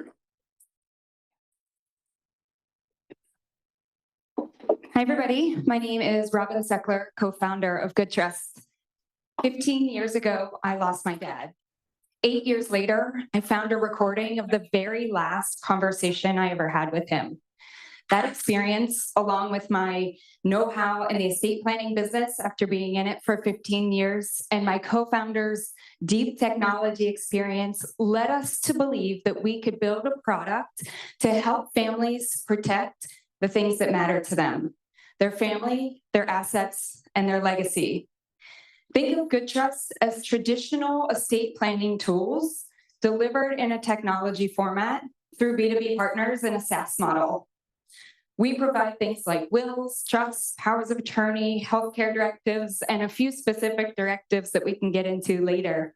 Additionally, we have a digital vault that allows families to capture those photos and recordings, like I mentioned, but also your online life, including insurance policies, important documents, access to your email, social media, and the phones that we all carry in our pockets. We distribute these through B2B partners in the insurance space, alongside partners of ours like Prudential, Nationwide. We also work in the employee benefits space with Beam Benefits, Hub International, Aon, USI, Employee Benefit Systems, and others. Additionally, we work with membership organizations like AARP and AOL, where they provide their members these added benefits so that they have the extra value as being a part of that membership group. Our partners love that we help them to reach the next generation through our family plans, providing early exposure.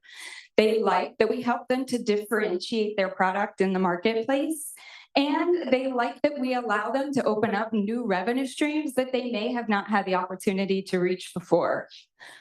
We provide them with real-time metrics, a co-branded experience so that they have ongoing brand awareness. We love to know that on our side, we have 750,000 people utilizing the service today. We've generated over 70,000 estate planning documents and growing every day. We love even more to hear what the world says about us. NerdWallet ranks us as the #1 only 5-star rated estate planning service online, and that compares us against our leading competitors like Trust and Will, LegalZoom, Rocket Lawyer, and others. It's mostly related to our vault and our customer experience. You see, there are these life moments where estate planning matters. These are things like getting married, having children, buying a home, retiring, and those moments line up with the same moments where our partners are trying to connect with their customers, providing marketing opportunities, outreach, engagement, and upsell chances that they may not have otherwise had. 2 out of 3 people don't have an estate plan today. So if you look left and you look right, there's a good chance that at least 2 of you do not have a plan in place. This is a huge problem as we approach this transfer of generational wealth that is coming our way. And of course, what we're talking about here is only the US market, but this problem exists across other countries as well. We are in the middle of a fundraise. I will share the details of that with you here in a moment. One of the things that we plan to use the funds for is to advance our AI experience and the user experience through AI, So we will build a customer experience that allows them to have access to education and information that they need to make informed decisions as they work through these important documents. Additionally, there's an opportunity for us to go to market with insurance carriers, and estate planning is an embedded solution alongside that. We have multiple carriers who are knocking on our door right now, hoping to learn more about this opportunity and doing their due diligence to understand how we can go to market with this. We have a very strong team. My co-founder, the global marketing director for Google, has built and launched multiple global technologies that still exist today. I have been in the estate planning space for 15 years in a traditional brick and mortar fashion. I have a local estate planning practice where I live. I also have a national estate planning practice that is growing month over month.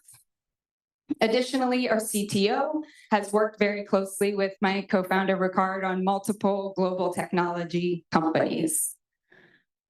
We are currently seeking $3 million alongside our current investors, Koshla Ventures, AARP, and Senior Angel from Raymond James. We have done a previous raise with investors like Blaine Capital, Moxie, Koshla, Google executives, Concrete Rose, and a variety of others. We bring in a lot of advisors who help us in the industries to make sure that we are growing effectively and that we're providing a service that is truly needed and resonates in the industries. We are in a position today to make a real difference. Life insurance is not about paying out claims. It's about creating legacy and wealth for the next generation. So let's work together to help that next generation to find those life insurance policies that was left to them and turn them into lifelong customers as well. Thank you so much for your time today. Good afternoon. My name is Stephen Daigle, President and CEO of BidMoni.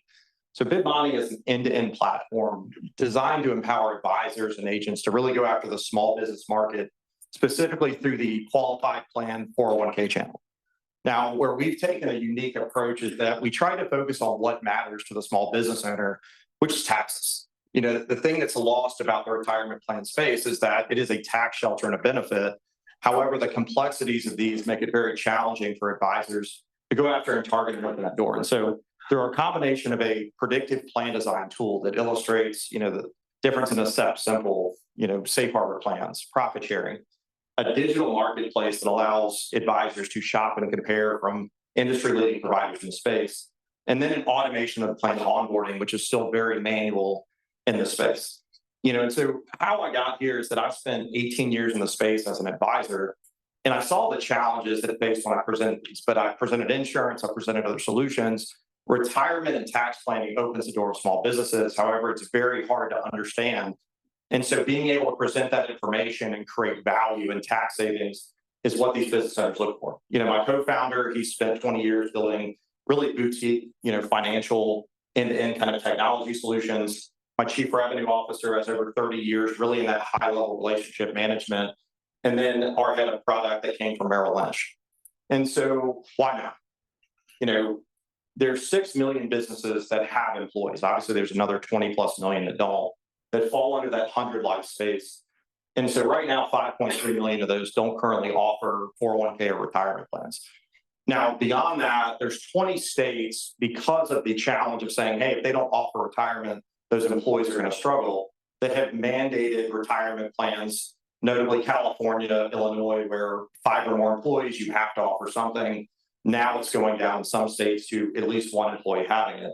Now, on the flip side, the federal government came out through Secure 2.0, where they introduced $55,500 in tax credits per year per small business to offset the cost of implementing a plan, but also the cost of matching your employees and providing that retirement.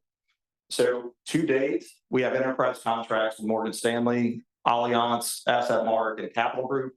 We currently have active pilots with FIG, which is an IMO, Financial Independence Group, Simplicity, and then Assure, which is a payroll software that targets CPA firms. We're under diligence with 2 national independent broker-dealers, one with 29,000 advisors, one with 13,000. And to date, we have $550,000 in ARR. And then escalation of all these enterprise contracts that, you know, over the next 24 months could lead to 8-figure enterprise deals. So where we're at currently, based significantly on the pilots with the insurance IMOs, you know, is moving to the next roadmap, which brings us to InsurTech, you know, the integration in embedded insurance, specifically small business market with health and voluntary benefits. We see a massive gap and alignment, you know, for monetization. Life insurance, obviously buy, sell via the business owner in the markets that we have. And then third-party administrator, TPA services through the 401k side. So traditionally to this point, we've been 100% SaaS business model. Obviously getting into product distribution, revenue sharing, we set up an MGA, you know, really is the next level of where we're at and where we're going. And so based on this, we actually are not currently raising, but we do plan to start going after a raise in Q1 to really build out the ecosystem that will allow us to go after the thousands and thousands of advisors that we have distribution opportunities through. We just haven't had the bandwidth to go out and provide that service and support. So if you have questions, if you have any interest, obviously I'll be around. I'd love to talk to anybody, you know, to get on our radar to discuss, you know, our raise when it comes up in Q1. Thank you. Hi, everyone. My name is Dave Bryant. I'm the CEO and co-founder at Monark HQ. And we started out as a quoting platform. And it turns out, monetarily wise, we're actually sitting on way more value than we realized and have been able to use that quoting data to now shift towards sales enablement. So myself, built 2 national brokerages over my career. I've also worked in broker distribution for a national carrier. And one of the things that always drove me crazy, and turns out drives the entire market crazy, is about 8 hours of spreadsheet work per employee benefits customer per renewal. So your average broker manages between 40 to 100 accounts each year. And about 80% of that renews either December 1 or January 1. So the question of how are you getting all of those quotes out? Each group typically is between 5 to 8 lines of coverage. They get a renewal from one carrier, and if on average they're sending it out to 2 other competing quotes, they're then literally doing that by email and tracking it in Google Sheets to try to figure out who's responding. So it's a massive quoting inefficiency. On the carrier side, typically they're responding to 10 RFPs in order to win one piece of business, and they're not able to proactively identify which brokers have the group of business that they're actually best suited to land. So we started reimagining how that entire quoting process works. So brokers can load in their group information. So we're tracking everything on industry codes, group sizes, demographics. We've got the full census file on all of the employees. And then we're able to consolidate that and structure that so that the carriers can underwrite it much more efficiently. So for brokers, quote, compare, and deliver plans in minutes and win clients with accurate real-time proposals. We're also opening up the ability now with our AI to instantly benchmark your client's data against our entire system. So what's really cool about that is if you've got a broker, let's say they've got 50 accounts, but they're across a bunch of different industries, and someone brings you a construction company, but you've only got one other construction company in your book of business, you can now match that benefit offering, company contribution, deductible, scope A's, et cetera, across all the other quoting data in the system and be able to advise that client whether or not their plans are in line with market averages. On the carrier side, we can actually get them proactively put in front of the brokers that have the right book of business. So for example, MGIS, all they're looking for basically is physician-based disability. It's really tough for them. It's a lot of golf events. It's a lot of dinners. When I was a carrier sales rep, I put on about 40 pounds by having 2 lunches a day, trying to take brokers out to lunch to win some business. This is designed to help insurance carriers' waistlines and help them win more business more efficiently. So brokers upload their data, request quotes from any carrier. We're completely open-ended. We support over 120 carriers today in the system and adding more all the time. Insurance is also a very network and relationship-based industry. So we actually leverage that as a major advantage where brokers are actually onboarding all of their carrier contacts into our platform for us. Once we hit critical mass with any one carrier, we're able to reach out to that carrier proactively and have a conversation about the additional data analytics we're able to open up for them and that additional sales intelligence and the value that can provide for their teams to increase their win rates. We're also tracking things like carrier rep response time and when they're placing the products with the right accounts. They collect back the responses from all the carriers simply by dropping the carrier legal document into our system, and then our AI reads it, instantly formats it, and matches it to the broker request. And in one click, the broker can approve it and digitally send that off to the client for review. They can re-financially model any of the company contributions they wish to live right inside the system, and then mark a plan as sold. Network effect, as I mentioned, every broker is inviting multiple new carrier contacts right into our system. In turn, we are now starting to see carriers actually begin inviting brokers because when they realize once one of their brokers is using us, they want access to the additional information and sales intelligence from the rest of their network. So our business model is free for brokers and it's performance-based for carriers. So opening up that for free has led to that our average sales cold call, about 60% of those people are converting to a demo, and over 50% of our demos are instantly within 24 hours converting to a new user. There are some quoting other systems that exist previously, but they were all mostly invented over a decade ago before AI had the ability to crunch the extra data. All right, here's our ask. We are currently raising 1 million. We basically started onboarding more customers than we were expecting, and now we need to staff up customer support and want to continue ramping up the success that we're having on the sales side. Thanks very much. Thank you. Hello, I'm Travis Johnson with, I'm the CFO with Sqwire. Daniel Belichki, the CEO, couldn't be here, so probably the most charismatic person in most organizations is the CFO, so here I am. And I apologize if the ADD kicks in and I jump around, but let's do it. Well, like other people have said before me, you know, employee financial stress is becoming a more and more popular thing that employers are dealing with. You know, just from a productivity standpoint, if they're stressed out, they do less and, you know, they're more likely to leave the job. So what Sqwire is? Sqwire is a B2B SaaS company, and we deliver a platform that is a non-biased financial education tool. So we have about 70 different curriculums or programs right now that the employees can use. They're bite-sized courses. We a lot of gaming modules. You know, they're interactive, and we can tailor them for each business. Sorry. So one thing that one area that we've also gotten into is with higher education institutions. That kind of fell into our lap, but we didn't really see that coming when we first launched this. But right now we're working with 15 or 16 different colleges and universities, and they're implementing the same program out to their students. We've been able to get a lot of feedback from those students. It seems like credit, debt, you know, and financial planning are a big area that they're concerned with. After doing a lot of our models, you know, most of them are very happy with what they learned.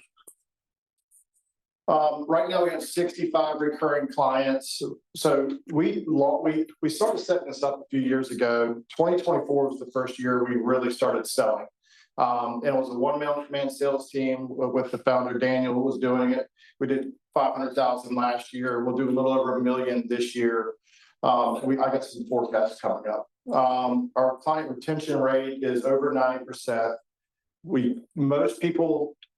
We have about 30,000 people that are using the platform right now, and we can track how interactive each employee is with the businesses.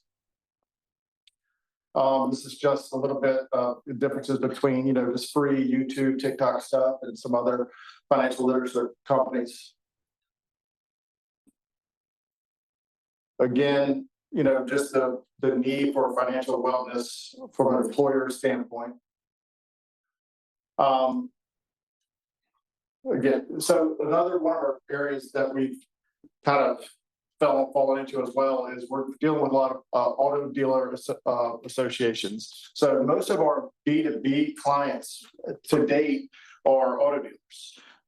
And again, we found that anytime an employee situation is a commission-based employee and they're dealing with financial terms with their clients, it's more important for them to be financially literate and understand what they're talking about in a financial, strong financial personal situation as well. Again, 2022, 2023, we just got going. By next year, we're looking for 2.5 million. By 2027, 7.5 million. Our goal is to touch 1 million users by 2028. Same thing. A lot of stuff I've already covered. We have 30,000, over 90% customer retention. Our billing for higher education is $10,000 minimum for an institution. Small businesses is $2,500, and for service providers, it's $5,000. We just launched an agreement with One America with their insurance companies, where they just rolled it up to 50 of their agents. So that just happened last month. we decided to deal with Lone Star College Systems as a pilot program to roll it out to a lot of their community colleges as well.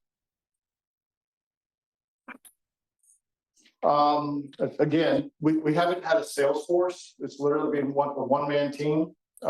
We've been utilizing partnerships and organizations to get in front of people. We just signed a partnership with the Coalition for College Savings, which is going to give us a warm introduction to over 900 universities and colleges. Another thing with the colleges and universities that was important to us is we are working with a couple of public universities, and that was a big deal to us because we had to go through the process of getting approved by the state for them to be able to, to move forward with us. Again, Daniel, he's came from Croatia during the war, foreign exchange student. I've known him for 20 years. Great guy. And then we're raising $2.5 million. We've already raised 250,000 of that, and that is basically to put together a sales team and continue growth. Thank you. Good afternoon, everyone.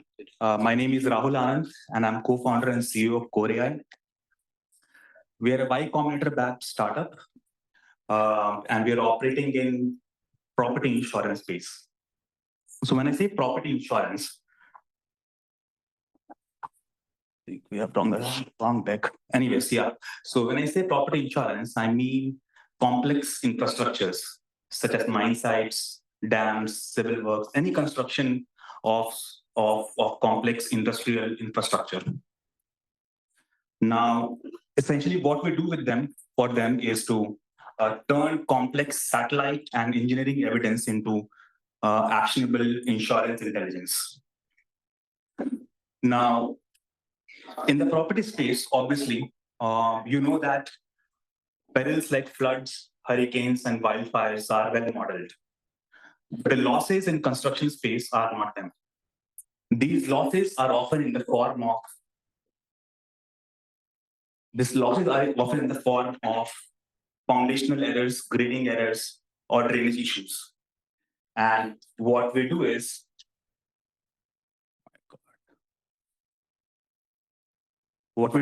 we help them assess these.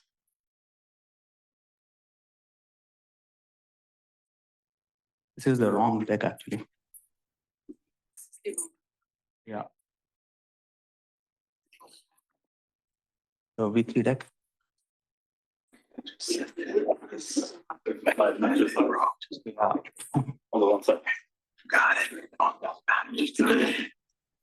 I'm really sorry, guys.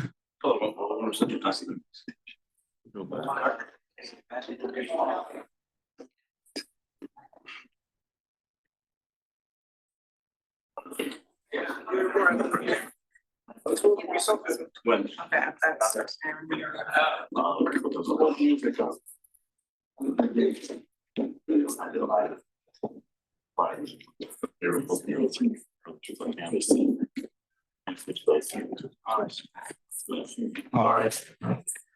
We'll get Tony to stop it. No, let him keep going. Yeah.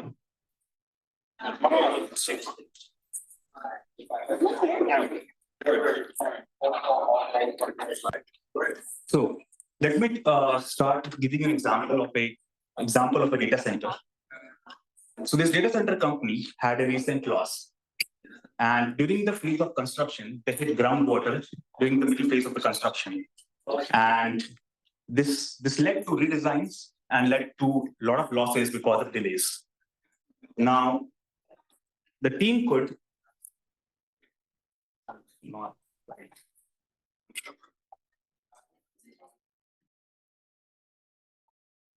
Hello. All of us know the devastating impact that climate change is already having on our community.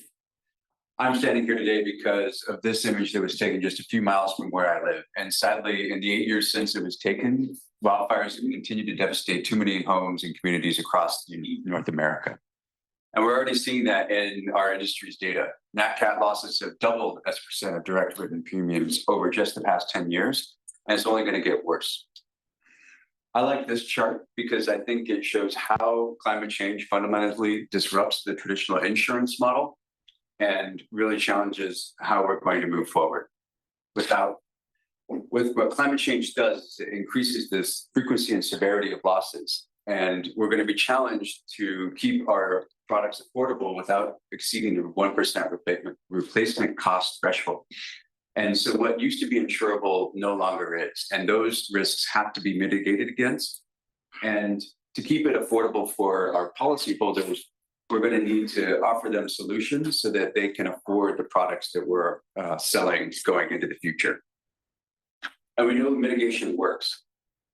As these two homes in Lahaina and the Pacific Palisades show, they're the success stories that we're looking to as an industry and what can be possible. I'm Ivan, I'm the CEO of Wuuii, and we're on a mission to create millions of success stories like these. And we've built risk management SaaS that makes it simple for insurers and policyholders to protect homes and businesses from wildfires. Now, fun with fonts. Now, simple doesn't mean easy.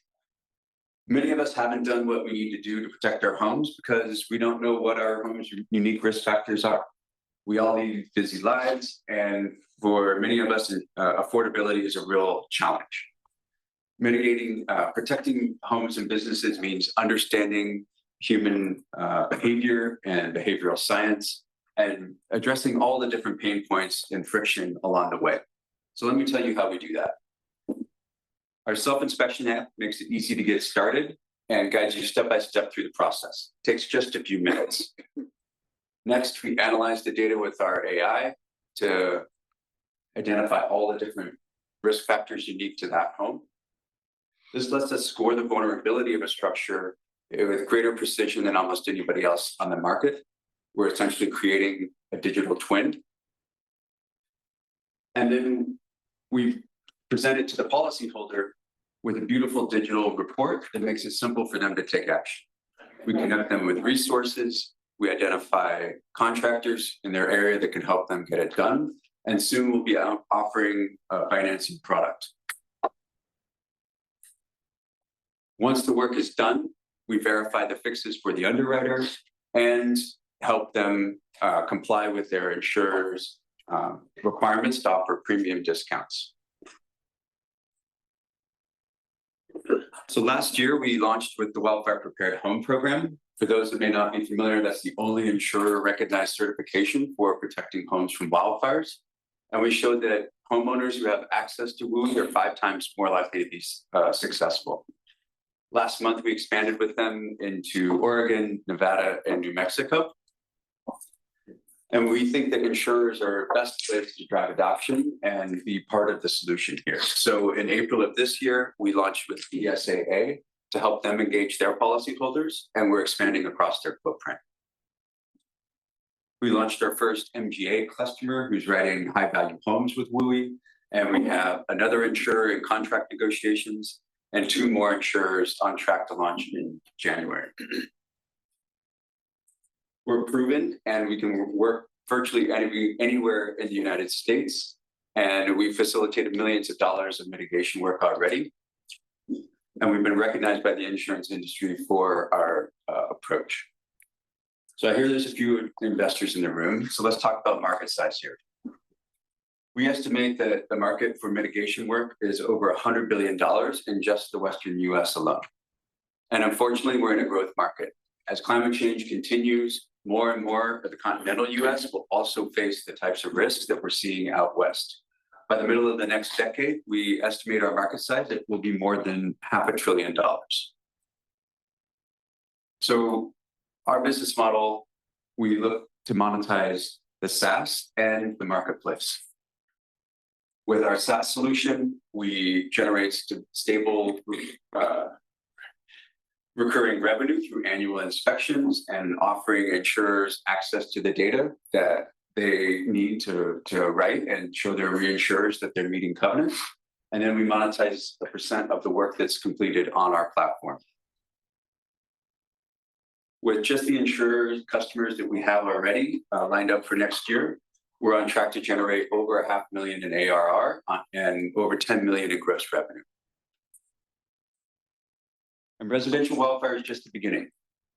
We're already talking with customers about how we can bring a severe convective storm product and a commercial HOA product to market next year. Our team brings decades of experience in AI, wildfire, and insurance, and we're really passionate about solving this problem. We're raising a $3 million seed with this momentum so that we can build out our platform and win our next 30 customers. We have 2 investors already committed, and we're looking for a co-lead to fill out our round. Our vision is to see millions of homes protected so that when the inevitable happens, it's images like these that we get to talk about, where an entire neighborhood is still standing without a single home lost. Thanks, and I hope you'll enjoy us for the journey. Hi, everyone. Thank you for your interest in FP Alpha and what we're doing. I'm Andrew Walfest. I am the founder and CEO of FP Alpha. So first, what does FP Alpha do? Well, FP Alpha allows financial advisors to take what has always been available to the wealthiest clients, estate planning, tax planning, and risk management, and bring it down to all of their clients. So the mass affluent and the high net worth. And we are seeing tremendous use cases from the 1,000+ advisors who are using our platform today. They're using FP Alpha to bring in more business because they're increasing their value proposition. Of course, they're saving a ton of time in their financial planning operations. They're connecting with the next generation using estate planning to get ahead of the intergenerational wealth transfer that is underway in our country. And then finally, we have a very large distribution opportunity to clients of independent registered investment advisors. These are high net worth and mass affluent clients, perfect clients for insurance and brokers to target. So just a little bit about me.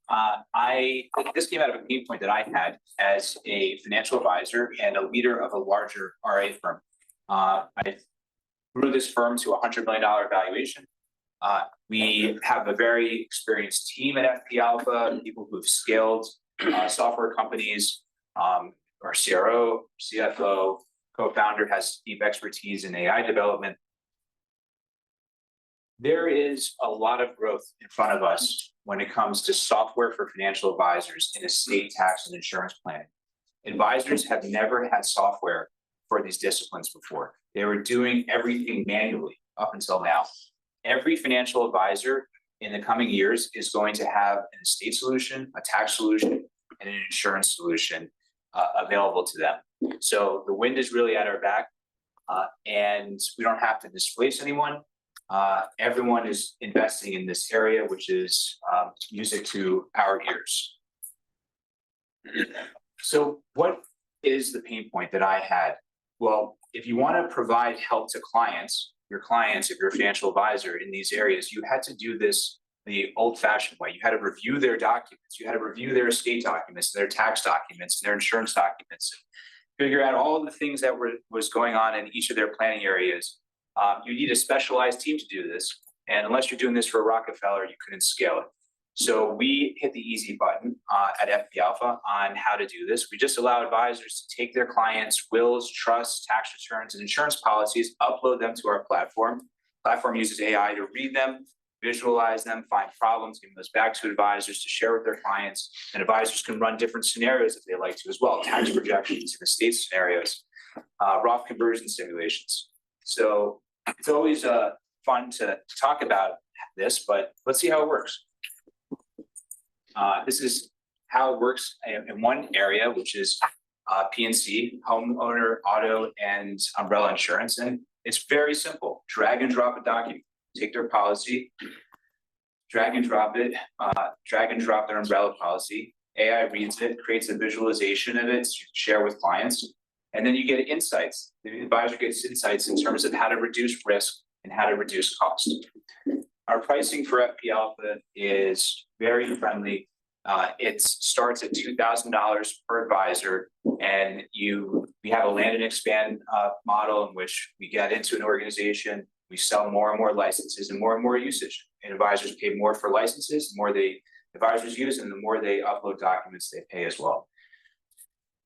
We have customers, really happy customers using our platform. Here are 4 of these customers. They're winning through FP Alpha by converting more prospective clients. One, Modera converted a $100 million client. We should be raising our pricing. And we have others who are using FP Alpha to save a tremendous amount of time on the financial planning side of the business, and to also consolidate assets away. As, for example, the tax return is a treasure trove of information when it comes to how much you're managing versus how much you could be managing if you're a financial advisor. We are in the growth stage of our company. We have been growing very well, and there's never been as much momentum in our business as today. We have over 1,000 advisors using FP Alpha. We have, we'll finish this year, expected to finish at $1.6 million. We have a clear path next year to 3.7 million. We have 2 very large partnerships, one that's launching later this month with one of the biggest software companies to financial advisors in the industry. They have 30,000 advisors. We're becoming a core part of their platform. Just that one partnership alone is expected to grow revenue by $4 million in 5 years in one vertical area. In fact, we have 2 other vertical areas, so great news for additional growth with that relationship. And we have another partnership that's coming along right now. We're close to the LOI stage, and then we have earlier stage partnerships.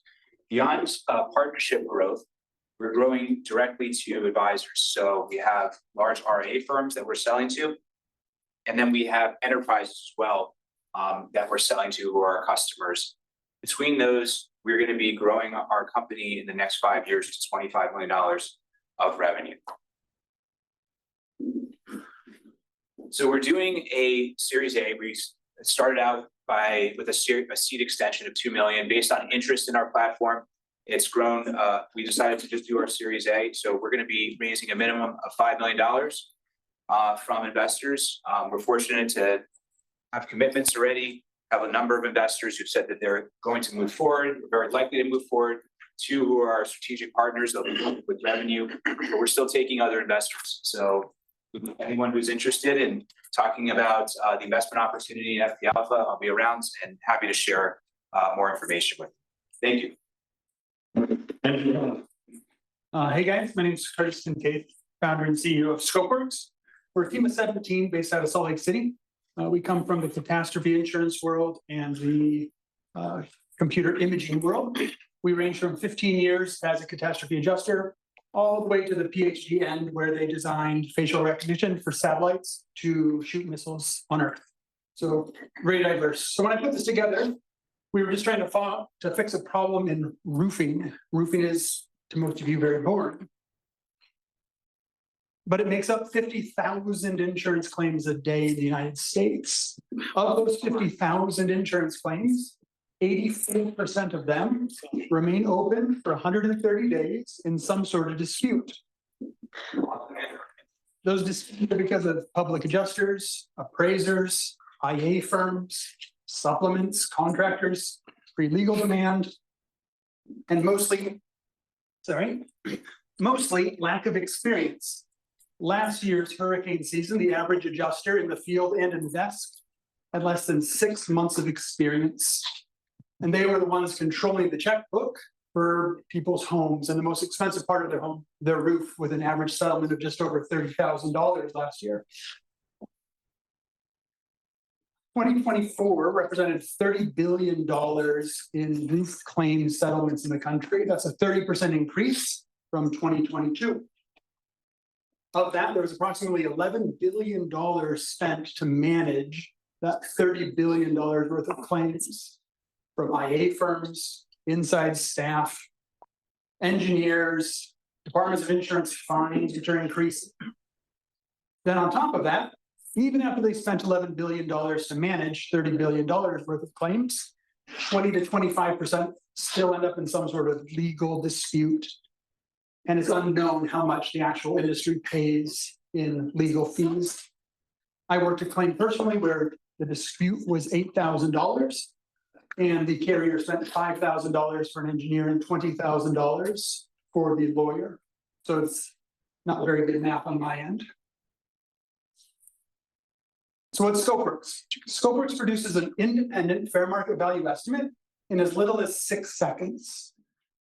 What this allows is for all parties on the different sides of the insurance claim to simply come to the correct answer faster. Instead of 130 days of back and forth, our technology has been proven to get to the correct settlement within 1.5% plus minus where they would have normally gotten to. We just take out that 130 days. Our tech tracks 652 price zones around the country. We review the building code specific to the house. And we track 3,500 contractors around the country every week to see what their labor prices are. We have 2 products that we have out in the market right now. One is our estimate on the left. It's a fair market value estimate for settlement. The other is a new product that we've rolled out. I can send you a better copy of what it looks like, but we call it weather recall.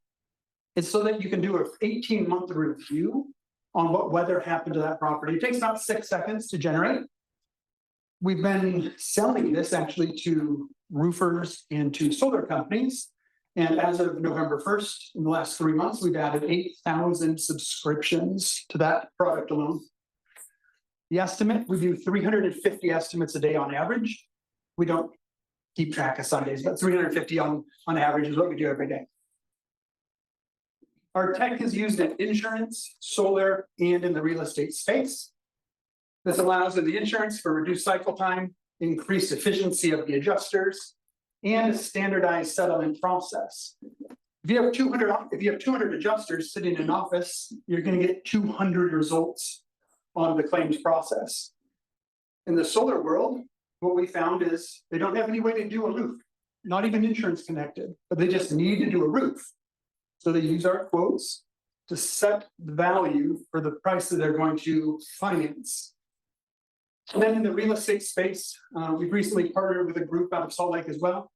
They have just over 200,000 active realtors on their platform that are actively pulling in our weather reports and our estimates so that they can be used to close escrow and move things along faster. Traction. I apologize. I don't do as nice a graph as the rest of the group.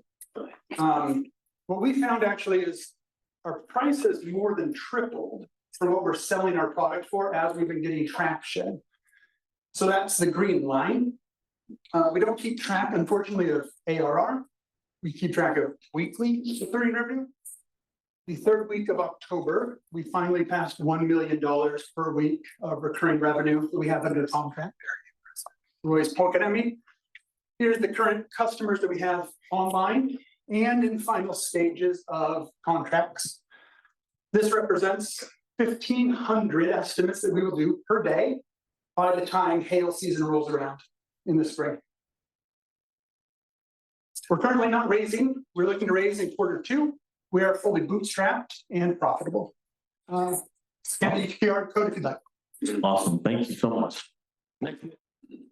So, hi, everybody. My name is Diane Coogan. I'm a co-founder of PlaceCovr. We're an MGA with a new product, location insurance.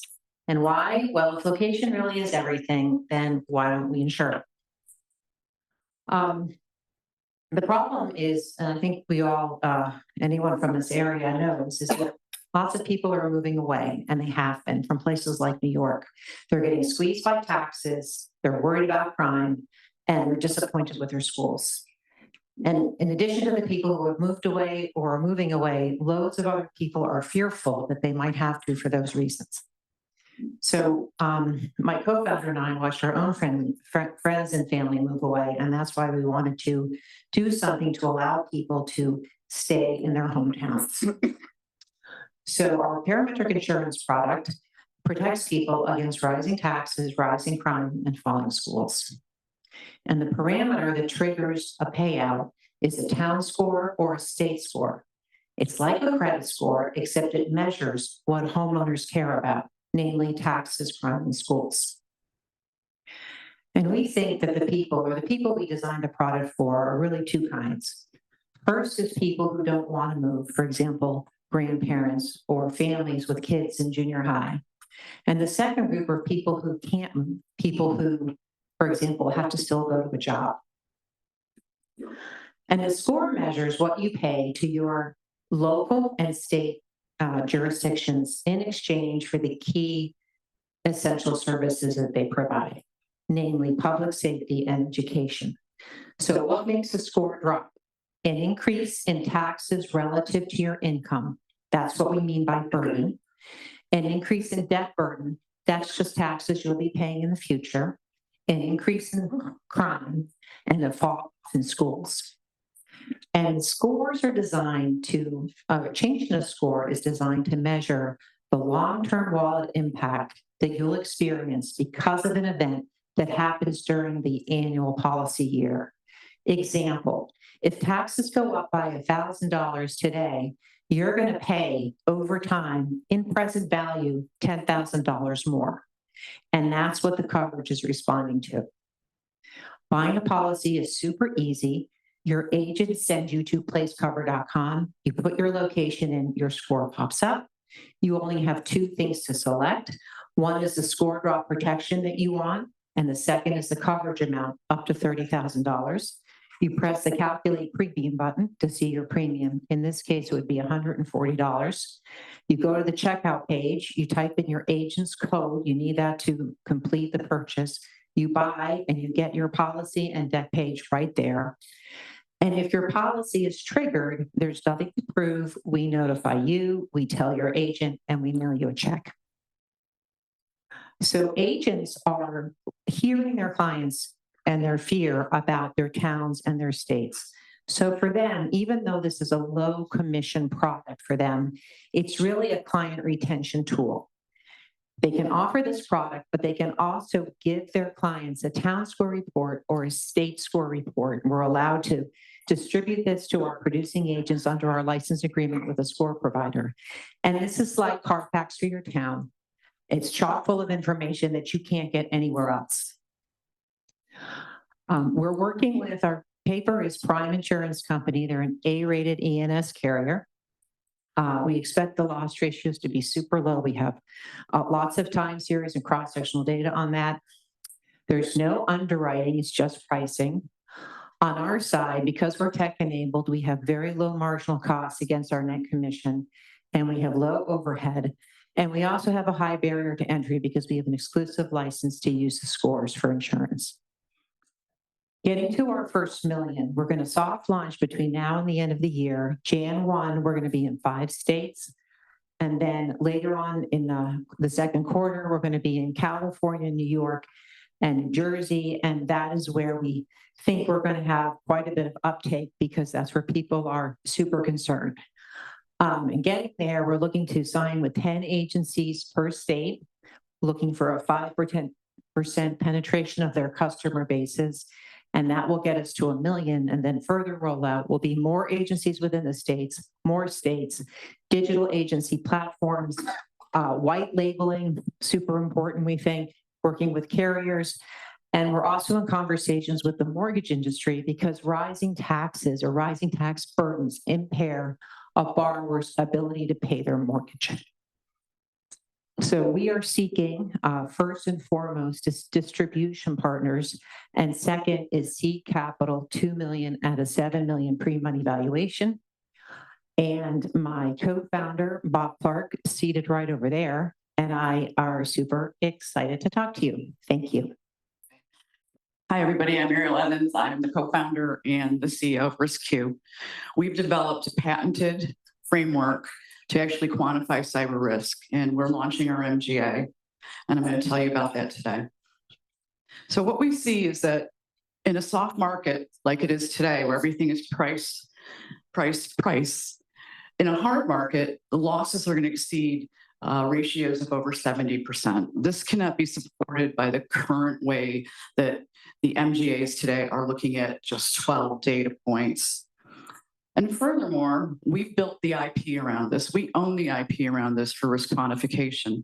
And we're going to be reaching out in our partner strategy with councils to have licensing and strategic arrangements with all the other groups that are out there today, including cyber risk platforms and other MGAs. We also see that ransomware is 76% of the losses. And the reason for that is because they can't recover. RiskQ has a strategy that allows you to recover from a ransomware and not pay the ransom. This is a big thing for MGAs and for the carriers, and to reduce the costs of the FDIRs, your incident responders, by over 84%.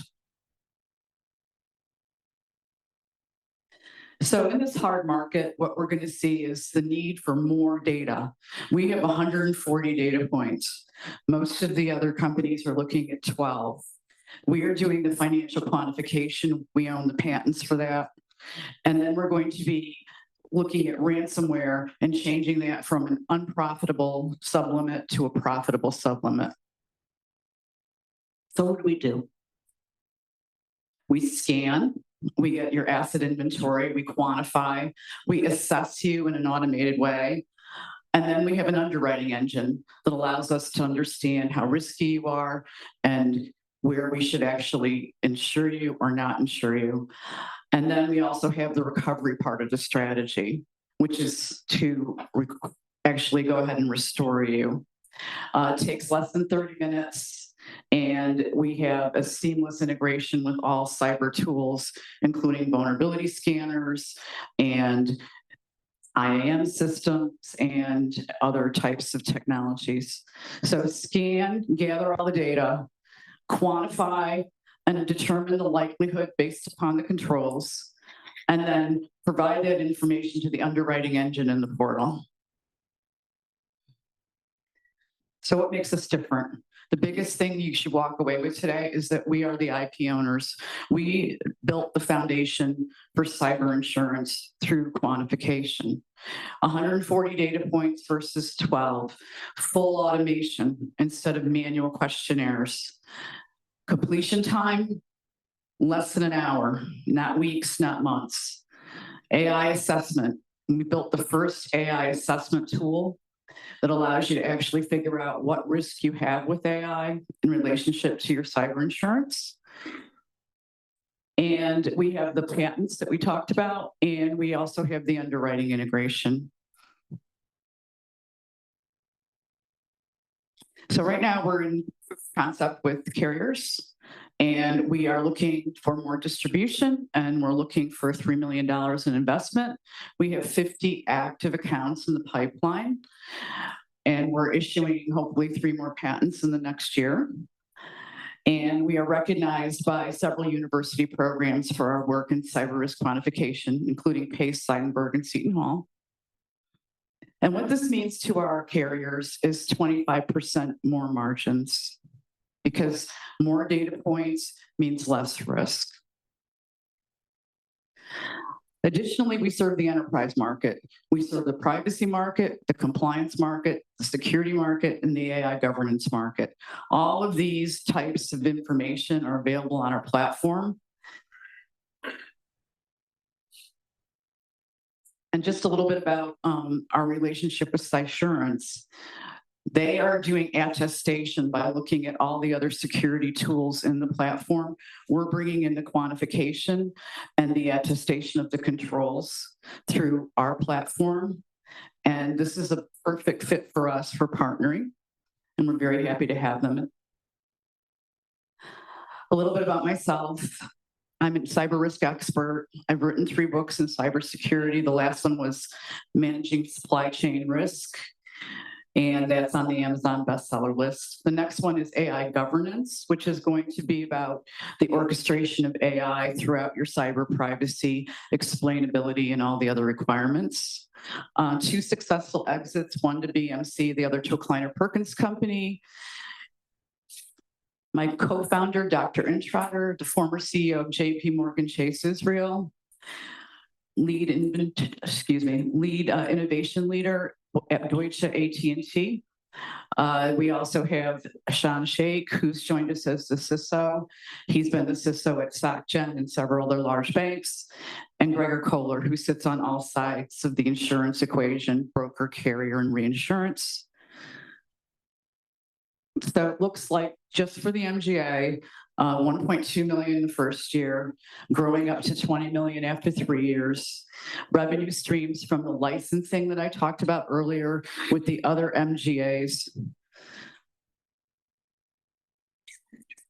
and $3 million to scale these integrations and the underwriting partnerships. I think I'm out of time, right? Yeah, great.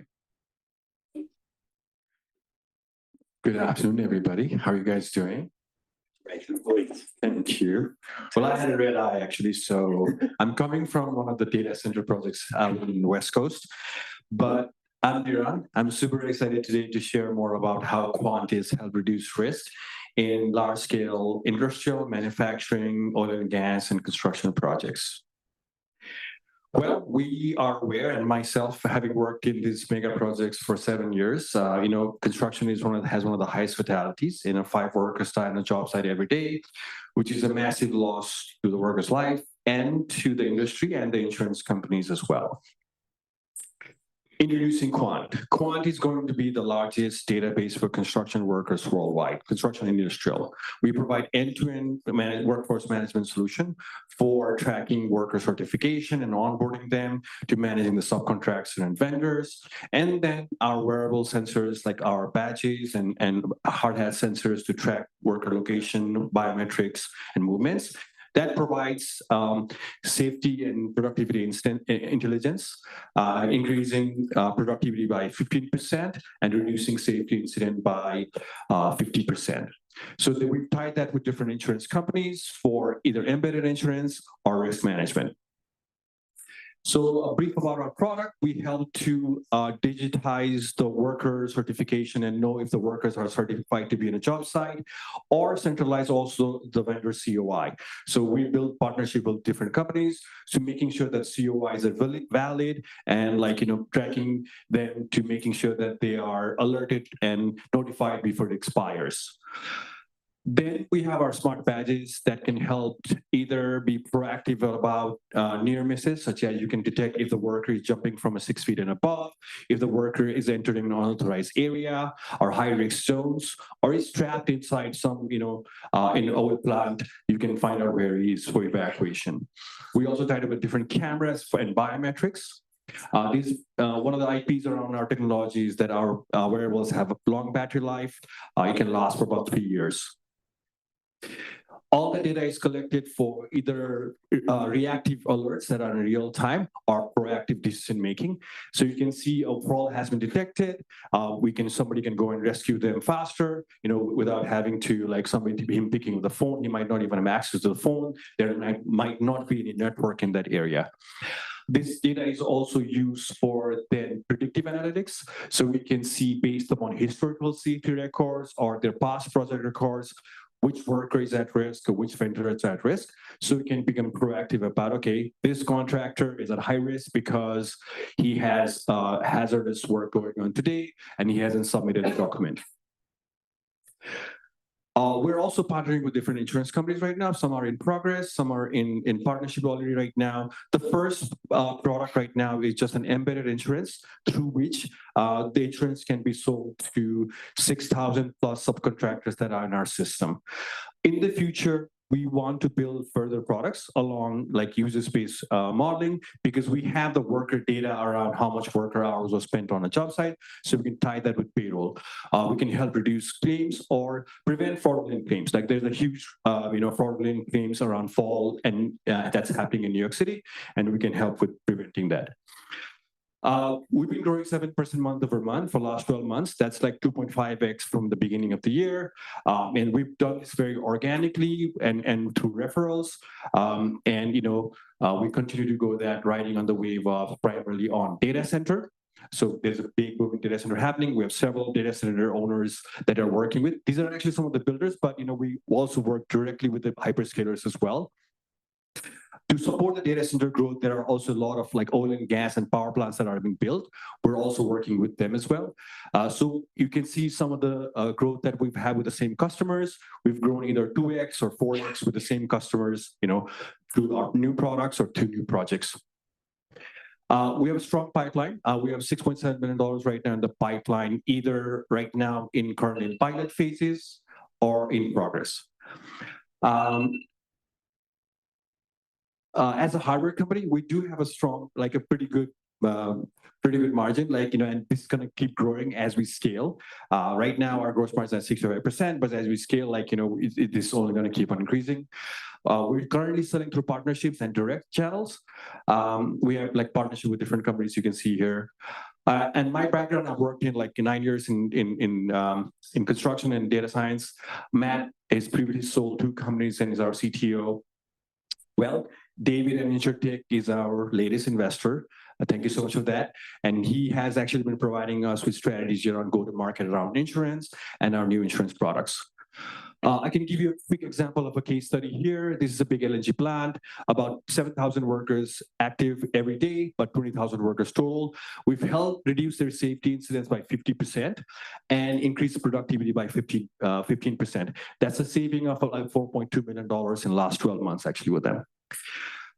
Generally, overall, what I've seen in the market is that we reduce incidents and EMR ratings by 50%, and we have about 200,000 workers active in our system. These are our current customers, investors, including InsurTech New York, and that's my contact information. Thank you. Thank you. Thank you for your patience, everybody. It's funny, yesterday my co-founder was pitching in Toronto and he faced the same issue. So I was talking to him, he said that I swinged it. But if you get in the same problem, just wait for it. So I thought, let me just see if I can pitch at the end. But I think, so let me start. So my name is Rahul Anand. I'm co-founder and CEO of KorrAI. We are Y Combinator-backed startup. And I think you remember we work with complex infrastructure like mine sites, construction sites, any kind of civil works. And for them, we help turn engineering and satellite insights or evidence into insurance intelligence. Now, these complex infrastructures, I'm sure you would have heard about modeling of different kinds of perils like floods, wildfires. But for these assets, the real losses are from foundation movement, drainage errors, drainage failures, and grading errors. Now, to give you some more perspective, let me take you to a data center construction site, which essentially in the middle of the construction hit water table. Now, this led to delays in the construction and change in design. And this happened because of mischaracterization of the water table. Now, this issue can be solved. This could have been prevented. And the evidence to get that is actually fragmented. It is scattered across multiple geotechnical reports, multiple surveys, and a lot of subjective decision making. And this is exactly what we do. We measure what the ground and the water underneath these assets behave like, and we do that using satellite imagery, terrain models, and various kinds of engineering documents which we parse through using our AI. Under the hood, there are 2 systems. One is the processing chain that tracks ground movement, drainage, and the fill behavior of these sites using satellite imaging. And number 2 is the AI, which reads documents and extracts these key engineering insights without any hallucinations. And together they create one continuous system of record for these assets. Now, the interesting part there is we are able to do all those things remotely using satellite imaging. And that is really important because one of the construction leads at AWS data center who we work with is advocating that putting boots on the ground isn't a money problem. It's a time problem. And the more we can get accurate insights about what is happening on the site, the better it is. Now, here is a brief demo about a product wherein the underwriters or the risk engineers gets a snapshot of all the assets, all the cases, and he can use plain English, plain language to ask complex engineering questions with clear referencing of insights, whether it is PDFs or any kind of QA/QC reports or any kind of survey reports. And all the reasoning is essentially a taste back to the exact engineering report and is also corroborated by the different kinds of data layers which we create for that particular site. We've also built a number of AI playbooks, which again helps mimic what they essentially do when they're passing through these different kinds of reports. Now, what it does in the current workflow, the risk engineer or the underwriter previously used to manually review these multiple PDF engineering reports. And it took them a couple of days to get back to the underwriter, which often required field follow-ups. But using our platform, a lot of these things are automated, the key insights are extracted, and and essentially at the end, using satellite and terrain verification of these things, we are able to provide a due diligence report within the same day. Now, obviously, when we are trying to solve this problem, there are traditional ways, and these traditional ways are either geotechnical firms, which often only provide ground data, and same with satellite vendors who provide the satellite imagery to be able to do that. And thirdly, there are document AI tools who generate to handle complex engineering extractions. On the other hand, we are trying to put all these things into the same perspective and trying to solve this problem. Now, we are not new. We are 4 years into the business, and this year we are doing $2 million ARR. We are growing 2x year on year.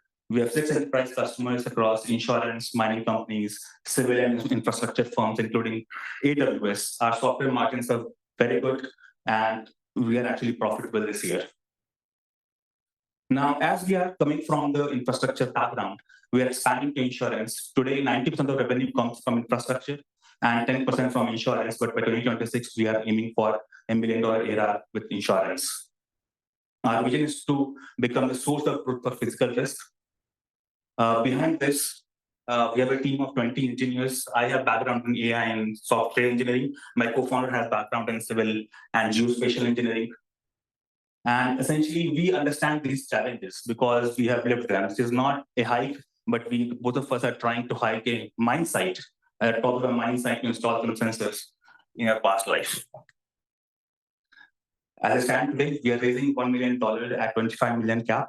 Before this, we had raised 1 million and 13 million cap in 2013, right after YC.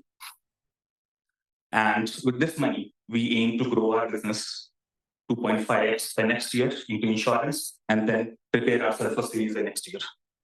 Thank you so much.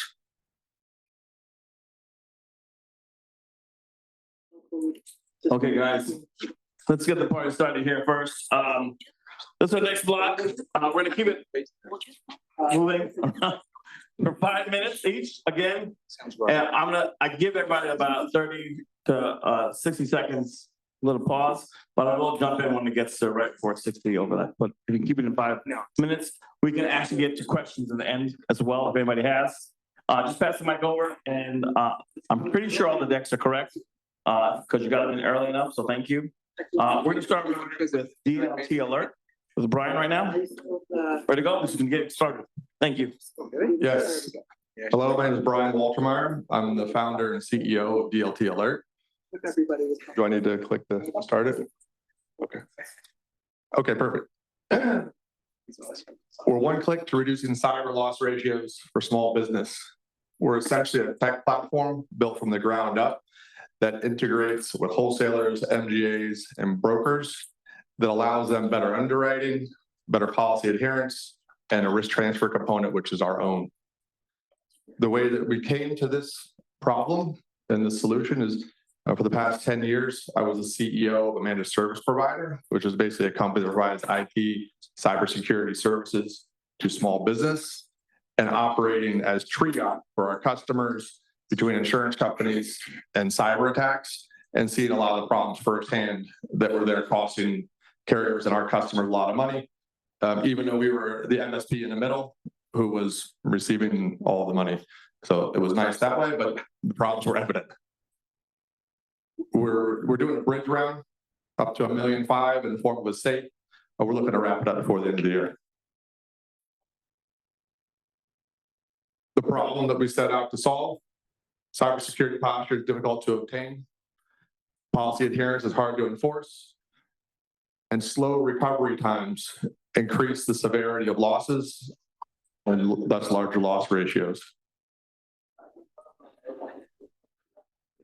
Our solution, there's essentially two components. There's an AI component, it's underwriting. There's a policy adherence component, which is the underwriting posture we look at. We timestamp it, and then we look for severity of changes to that posture and alert the customer to keep them in alignment. This is all AI driven. It's all automated with a human overlay. The third piece is our financial risk transfer in the form of an embedded cyber warranty. This is a product that we created ourselves. We are our own managed captive that takes 100% of the risk currently. And we have policies live, and we've been selling them for about a year or so now. I'm happy to expand on any of the details of the tech in person. We're just limited to a few minutes, and I don't want to get carried away. So what's it look like in practice? Essentially, we're looking at 10+% loss ratio improvements when our services are implemented. So basically from here down, if you look at the first axis, starting at 65%, that's assuming a small business with no structured security controls, i.e. they just filled out an application or a form. There's no real validation, just attestation to what they have at their best guess. The second data point that improves it to 58% is kind of the industry leading model right now. It's an external scan. It basically looks at public data through domain search, IP, network scan, stuff like that. It's very good at reducing the riskiest quintile of cyber applicants, but it essentially leaves the remaining 80% of the market untouched. So there's been a lot of money made addressing this first data point. We see that there's still a lot more to be done addressing the remaining data points. When we add the underwriting, we're seeing about 4% increase. When we add the posture monitoring, another 2% increase, and the warranty significantly more from there. We have live data, we have back tested data, and some combined data we could share with you guys. Market opportunity, I really just like to focus on the overall market, not because it's bigger, but because we have currently it's about 5% is embedded, which is this active cyber warranty that we have live now. The important thing is it's growing 10x the current insurance market. That's not just cyber, that's all embedded products are growing 10x, which I'll show on the next screen. No, maybe not. Me, I already told about myself. Before that, I was on Wall Street. I was another startup. I started the first online dry cleaner in New York City. Did well with that. I've done some other things, acquisitions. I was a banker, trader, etc. Ran the MSP for 10 years. Paul worked with me there. He formerly ran channel for a cybersecurity company called Sophos. And our CTO has some expertise in blockchain and AI, which is why we hired him. I won't get over all these, but we sold over 500 of our warranty policies. We started developing in 2022. We have a captive approval. Garrett Kane, who a lot of you guys probably know, came on as an investor and advisor. We were an accelerator he's part of out in the Bay Area, late 23. We raised $500K in a pre-seed safe, mid-2024. InsurTech NY is an investor in that round. We started selling some warranties late last summer through Cyber MGA. We've integrated with some marketplaces, and obviously we're in the accelerator now, and we're launching with the wholesaler next week out of Miami. So I'm very excited to get that going. Here's the slide I was referring to. The growth, the category is 10x. So anything embedded is growing significantly faster, which most of you savvy investors probably already know. Business model, we make money on on the premium of every warranty sold. But where we are right now, and you'll see on the next screen, is we've been selling warranties. We're not an MGA, but we're in the MGA accelerator. So the plan is to become an MGA. Okay. So we've been doing this as selling warranties. We've just rolled out the underwriting and the policy adherence SaaS models. The wholesaler is subscribing to those services. None of that's in the model, but you'll see on the next screen. So essentially we have 3 different revenue sources. So we call it POC. We call that year 1, before year 1. We sold $50,000 worth of warranties to a cyber MGA, like I said. We have data on that. Year 1 is really the pro forma projections as a cyber MGA, right? So we convert to the cyber MGA. We're talking 1,000 policies, 2,000, 4,000, right? So it's really, we think we could easily hit GWP over 10 plus. That's it. Some use of proceeds, personnel, AI development, balance sheet to improve our capacity. Got 150K committed in this round from an existing VC, and we're looking to close before the end of the year. Thank you. Thank you so much, Brian. All right, let's start with a question. I've never had a crowd this big before, so I'm curious. Raise your hand if you have a tattoo. Let's see. Yeah, like I thought, the insurance people are very risk averse. Okay, so let's try something else. Who here knows someone or saw a tattoo once that they thought, yeah, this guy probably wants it back?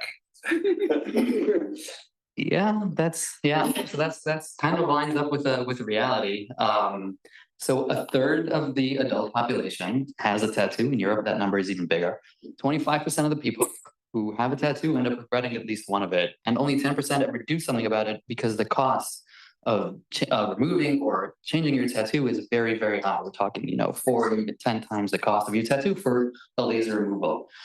So the idea behind Inkaway is really simple. We're a warranty product that protects your tattoo at the time of purchase, so that if something ever happens to your tattoo, or the person whose name is on your arm is no longer your girlfriend or boyfriend, will pay for the cost of covering up or removing your tattoo. So where we are right now is that we have all of the product and underlying tech for the claims management and everything is built. I'll touch a little bit on the existing distribution, and our policy language is almost good to go.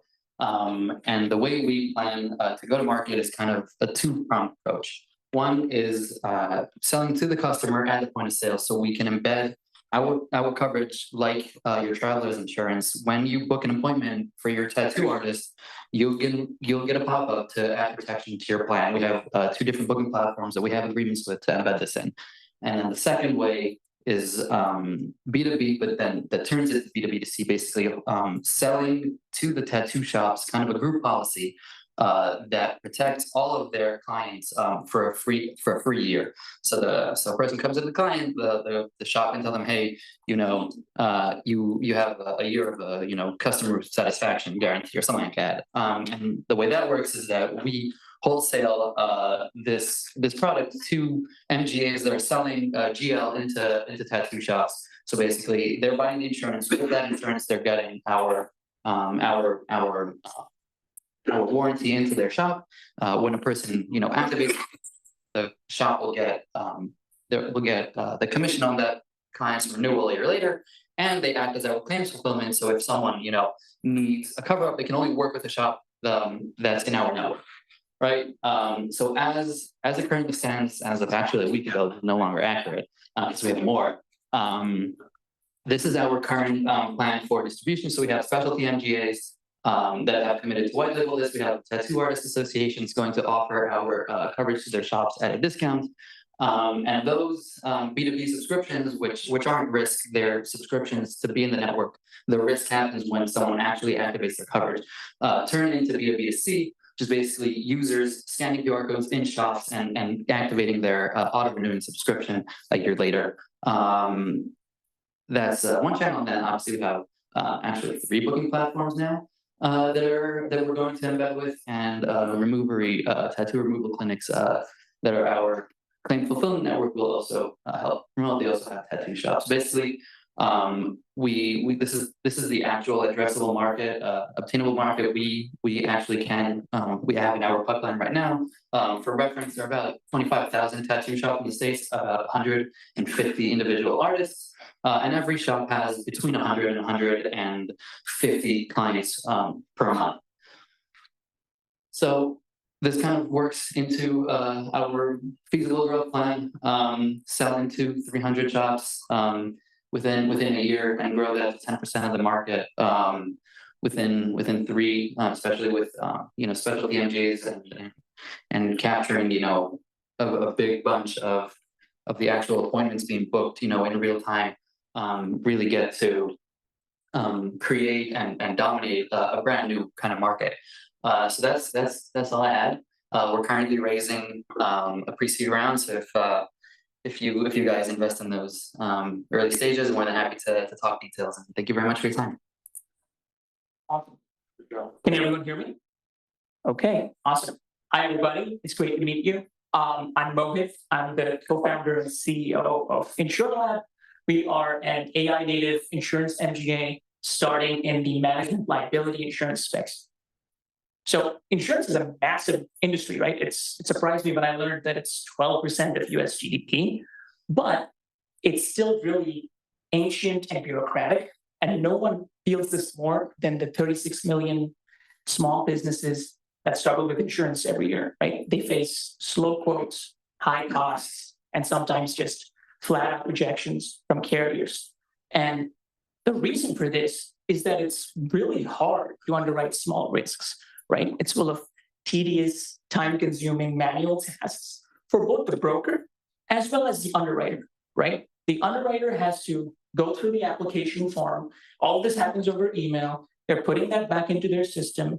They're going through the website, the news, the financials, trying to get a sense of what the business does, what its risks might be, and then send a quote out that they might just lose, right? So it's tens of hours of work for really not very much premium. I like to call it the juice is not worth the squeeze problem. So what we did is we built out an AI platform that automates a large part of the underwriting process. 90 to 95% of the underwriting process is manual work, right? So we automated extracting information from, for example, the email submission, getting all of that information in from the application form, plugging into key third-party data sources that vary by the different classes. So that could be like the website, the news, the financials, but it's also stuff like, for example, the Form 990 that every nonprofit files with the IRS. That's far more detailed than an insurance app. We just take all of that in, and that way we're able to simplify the submission for the broker and underwrite better too. Finally, we pinpoint the key risks within each application, come up with a quote that they can send to the broker or the customer in minutes when it might take competitors, days or weeks, right? Now, our first product, as I mentioned, is management liability insurance. So that includes directors and officers insurance, EPLI, employment practices liability insurance. Basically, it protects the management of the company from claims coming from, their board members, shareholders, regulators, employees, and beyond. We even offer instant quotes and binds, so less than 30 minutes, even for tough classes like homeowners associations, schools, activist groups, and so on and so forth, that typical large carriers, legacy carriers, find that too small or too hard to do. And of course, AI-powered risk selection offers us superior portfolio returns, especially over the long run, because we're collecting so much information, hundreds of data points per application. So as I mentioned earlier, we are an MGA. We have risk capacity through Hudson Insurance, which is an A+ rated, a monster $20 billion balance sheet carrier. They're going to be taking on 100% of the risk. While we focus on the underwriting, the distribution, and the managing the policies, we, in the medium term, make money through commissions and profit sharing. But our long-term goal is to add additional products across the specialty lines. So expanding into professional liability, for example, and beyond, and then transitioning to being our own carrier. This the distribution. So a lot of this business is placed through the mom and pop retail brokers all around the country, right? There are 39,000 retail brokers all over the country. And we are basically bringing this product to them for the first time, making it really easy for them to get a management liability quote in less than 30 minutes, for example. Oftentimes, it'll come back sooner than the block quote. We're also partnering with associations, accountants, PEOs, and lawyers, and so on and so forth. Oftentimes, these guys are giving free advice to small businesses on what their insurance needs might be, and it's completely uncompensated. By partnering with them, it's a embedded distribution channel where we can present the management liability very seamlessly. Through the broker partners, we already have over $2 million in premium volume in the pipeline, and we're only launching our product on January 1. So there's a lot of interest coming from brokers already. Our team, so my background has been as an actuary, previously helped manage about a $400 million book of business. We have Cindy on the team as well. She spent 20 years across Travelers and broker doing exactly management liability underwriting. She's absolutely incredible. And Romo, who actually used to be my roommate in university, he's the software engineer, the brains behind the operations. He worked at the London Stock Exchange Group building high-performance trading software for hedge funds. So a lot of AI and enterprise fintech experience. We're raising $2 million, and this gets us to about $7 million of premium in less than 12 months. Yeah, we're in diligence with a few funds and looking forward to closing the round up quickly. Thank you. Hello, I'm Roberta Leo, CEO of Layer 1 Agriculture. Our mission is to close the insurance gap for specialty crops. Specialty crops make up a third of U.S. Crop revenues, but they're insured at a rate of less than 20%. These are made up of orchards like almonds, apples, wineries. We're talking also berries, fruits, vegetables, some of them worth thousands of dollars per acre in investment, and also high value crops at yield. It would surprise you to think that, because the US is actually one of the places that has the largest coverage from federal insurance programs. But the programs to date have been built around things like corn or soy, uniformed crops, whose data has been collected for the last 20 years. And in contrast, for specialty crops that are diverse, behave differently, respond differently to climate and other inputs, this data hasn't been collected. So what you can't measure, it's very difficult to insure, and that's where we come in. We are a vertical AI solution at the heart from a technology perspective. This is made possible based on the development in the last 10, 15 years by hyperscalers, digital earth twins, and a lot of other data sources that have done a terrific job gathering information about the earth, about soil, about climate, about crops, about water resources, etc. We sit as a thin layer on top of that infrastructure, gathering risk signals and information that helps us create a composite risk score called the FICO of farms. And this risk information, both severability and probability for a variety of risk events, as well as a composite farm score that considers also management practices, allows us to create, design, price, and create products for this segment, and creates a common language that can then operate across a variety of specialty crops and locations. This data is then served to farmers in a tool we call Farmer Assist, where farmers can then see their own risk factors, what affects the most, how mitigation and resilience strategies would affect the outcomes, what their exposures are, and most importantly, it would allow them to match their exposure to a product offering that we can make available via these tools. We're talking parametric insurance, in some instances indemnity insurance that they can identify as relevant to them, lowering their basis risk. On the other side, we use this information to tie the entire ecosystem of the process, from product design, from insights generated from our system, to quotations, to pricing, to match offerings, to parametric triggers, but also to lower loss ratios and in control for coverage gaps per region and per location. So we're talking data at the farm level that can be managed in a sort of an overall the entire life cycle of that product.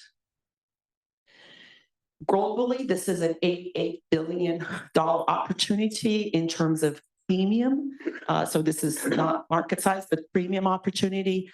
We are starting here in the US with specialty crops, and we have market development already taking place in places like Brazil and Latin America, where the coverage ratio is much, much slower. So lots of opportunities to take these products both for a variety of perils and a variety of crops across the border. From developing the tech, our journey through insurance started earlier this year with the Global Insurance Accelerator, and now at InsurTech New York, where we're seeking distribution, capacity, and investment relationships and partners. We are intending to launch our first product this coming year. It's a heat stress product for the almond growers in California. That's our first market. And from there, expand towards other US specialty crops that are adjacent, both in peril and behavior, and then grow, like, as I mentioned, towards Brazil, Latin America, and beyond. Our team is built by experts with agriculture experience, with technology, AI experience, and we're growing our team both with team members and advisors from the insurance industry to sort of continue to build on our expertise in the insurance space. We're raising 1.5 million pre-seed to launch our MGA MGU, to launch our first product in the market, and to establish the infrastructure we need to operate as an insurance provider. Thank you so much. How's everybody doing? My name is Will Totten. I'm one of the co-founders of SecureCPG. SecureCPG was founded 3 years ago on the thesis that insurance companies don't understand modern operations and modern supply chain. If you're unfamiliar with the term CPG, think of everything that you purchase every single day at a grocery store: food, beverage, beauty, household, pet. What our focus is as a team, just to hit on this a little bit, you've got myself and my co-founder, Zachary D'Angelo. I have over 15 years in the insurance world, and Zach has over 20 years in the CPG world. As an operator, as an investor, he and I came together and started to look at what solutions we could find to help scaling brands. When you look at the total addressable market, and now this market is exclusively the better for you food, beverage, and beauty space, you're looking at about a $14 billion premium spend to access this in just the United States alone. Where we see the opportunity and where we see growth is not in creating new products for this industry, but refining and improving the products that these businesses already purchase. I always give the example, when you look at a stagnant top-line revenue figure for an underwriting criteria, the problem is inherently there is no assessment of what that market exposure actually looks like. When you look at a can of LaCroix for 50 cents and a can of Liquid Death for $2.50, if all things are created equal, and both of those businesses are doing 100 million top-line revenue, one of those brands has 5 times the market exposure. So what we are building and what we are fundraising for today is to build the technology that pulls inventory management system data to generate a general liability product that is based on a more accurate, more efficient measurement of market exposure. To date, and to back up our research, for the last 3 years, we've worked with over 300 brands. We have 4 million in GWP as of last month. And as you can see, we've worked in different verticals. We're understanding really where the inherent risk is, what these brands want. From a distribution perspective, this entire massive industry is consolidated to the point where you can access hundreds of brands through some of just limited service providers. There's 2 large debt finance firms that operate in the space, 2 large legal firms, and 2 large accounting firms. Through this, these firms work with all of the brands that you see at grocery stores daily. In addition to that, there's an opportunity to access within the first 24 months of launch, 200 million in GWP through 4 retail brokerages that we already have relationships with. That puts us on the trajectory to hit 150 plus in GWP by year 5. We're seeking in Q1 of 2026, $3 million to fully execute this, bring in an underwriting team, invest in the necessary technology to build, grow, and scale this. Thank you. Thank you. Big button. Got it. Hi, everybody. Okay, I'm John Ehrlich. I'm the founder and CEO of Iconic Insurance powered by T2D2.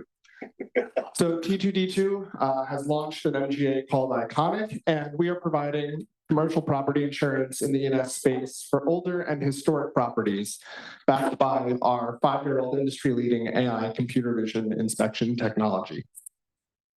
So the older and historic property space is a completely mispriced and underserved space. These are older buildings that are throughout the United States, ranging in TIV size, and insurance carriers are running away from them as fast as humanly possible. We view that as a huge market opportunity.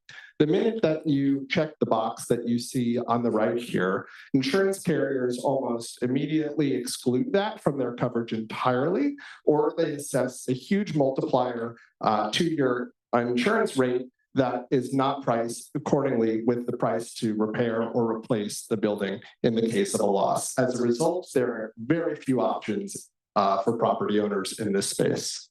So what we're offering is a non-manufacturing, non-habitational policy. In the outer years, by year 3, we'll be up to $20 million in insurable value. In the first and second years, it's a little bit less than that. We're starting in the Northeast, and you can see some of the examples of use cases of these properties here. There are additional use cases, but we're focusing on the ones that you see here, primarily in commercial office retrofits of older manufacturing buildings. As I mentioned, Iconic is backed by a software that we have had commercialized in the market for 4 years already called T2D2. And what exactly does our software technology do? Well, first of all, we use computer vision to find and reduce risks both outside and inside of properties. And that provides us with accurate cost estimates to repair. And this is one of the fundamental misunderstandings in this market. Carriers assess way too large of a cost estimate. We're also completely flipping the inspection script. Instead of providing post-bind inspections that basically confirm that there are no misrepresentations on an insurance application, we're using our inspection data inside and outside of a property directly as inputs into our pricing model to underwrite the property application. It's a huge market opportunity. I don't think people realize how many buildings throughout the United States were basically built before 1970. And yes, that does happen to be one of the cutoff years that insurance carriers look at in terms of being an older property. And then a subsegment of that property group are ones that meet National Historic Preservation criteria. That means that they could be on the Federal Register of Historic Places, they could be on a state register, they could be in a local historic district, or they can meet a larger criteria that means historic property. My background is in project-based risk, but also this is the third startup company that I've founded, and we're joined by an amazing team with expertise in AI analysis of historic properties, in understanding engineering and historic property valuation, and insurance as well. So over the past few years that we've had our technology product in the market, we've done over $1 million in SaaS revenue. We have a few thousand customers and we've had great growth. So this provides us with really the seed to start our MGA, which we hope to be in market with by the middle of 2026. And we're almost complete in securing our distribution and having initial capacity conversations. Here are just a few examples of products that are on our platform today that give you a sense of the types of properties that we're looking to insure. So this is a 6-story commercial building that was retrofitted for office space, and this has completely new electrical, completely new plumbing, but it's being priced by insurance carriers as if it was built in 1925 and hasn't been touched since. We have robust underwriting criteria for our insurance product. We actually can have a number of exclusions. Our go-to-market states are primarily on the eastern end of the United States. That's because that's where the majority of the overlap of these properties are. And our AI risk scoring is built directly into our pricing model. Our first step is to become an MGA. We're almost complete with that. And then we have plans for growth beyond that. We've had fantastic relationships in the investment community over the past few years. We raised capital 3 years ago, and we hope to, we're not raising right now, but we hope to open up a round starting in January. And if you're interested, please feel free to reach out. So thank you very much. Hi, everyone. My name is Derek Sakamoto. I'm the founder and CEO of Parachute. Parachute's financial infrastructure for retail accredited investors. So I started this based on being a founder for over a decade on B2B SaaS companies. And really in my last company, realized that any individual, which funded my last company, pretty much risk their wealth when they invest directly into a private equity company. So for retail accredited investors, the real reason why they're really at risk, and this is an insurable risk, is that they have no control. They have no minority interest and no controlling assets. The capital is locked up. And equity owners are not obligees, which makes this not a financial guarantee, but rather a property policy. Now, the top family offices in the world avoid this problem by building a system around how to protect their wealth. They invest their wealth into fixed income and then use the interest of fixed income to invest in private equity and then benefit from private equity without ever risking their wealth. The problem with the retail market is that they only see literally the last step. They invest directly into private equity. What Parachute does is it completes the system for them. So we charge them a premium, and then we use that to fund reinsurance that pays the diminished value of property on the transaction. So the way the policy works is if you invest 100 grand into a new business today, and we're asset agnostic, it could be a startup or it could be a Main Street business, you could take out a policy with us for $1,500 a month. The point is you don't hold it to term, but rather and through the point that you feel the asset is de-risked. If the asset transacts at a loss while you're paying your premiums, we indemnify your original position and pay the diminished value on that property. This lets you control the risk. So now you don't feel like I've invested in this asset without any control. It also lets you cut your losses short, which is the most systematic way to improve your IRR. If you're a family office and you want to employ a different strategy, you can also use the product to buy in at seed, and statistically, it would be cheaper than buying in at A. And then you could also outsource all of your financial infrastructure to us. It's a large market, and the formatting got messed up, but directs overall in the US are $220 billion today. The real opportunity and the reason why I went down the insurance regulatory path is really to go after the retail market.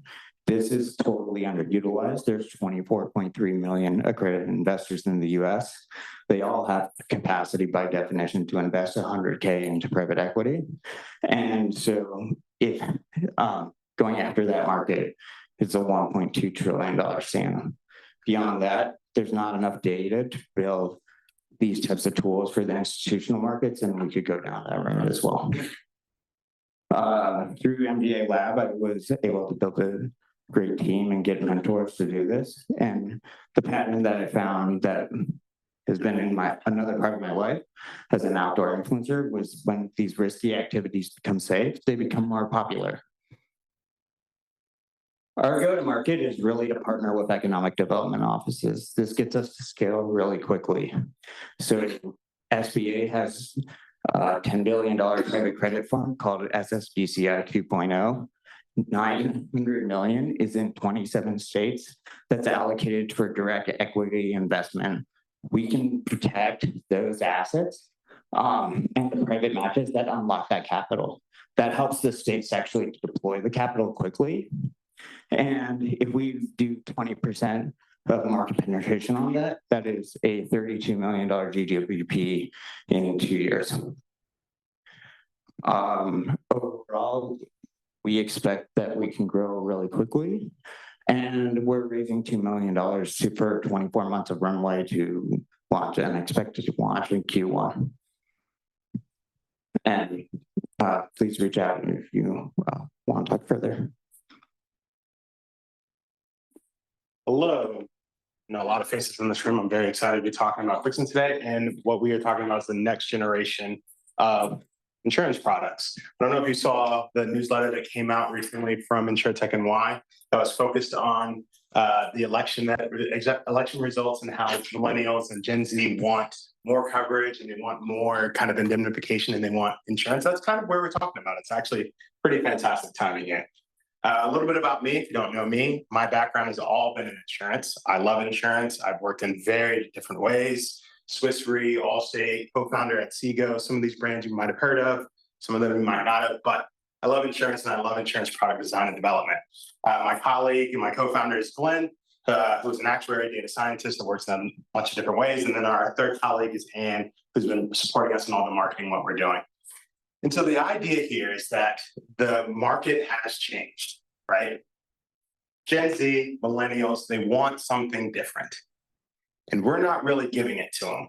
And the problem here is that consumers aren't satisfied with what we're offering, and they're following the same product that we're doing is the best customer is one that never files a claim. This is a gym model.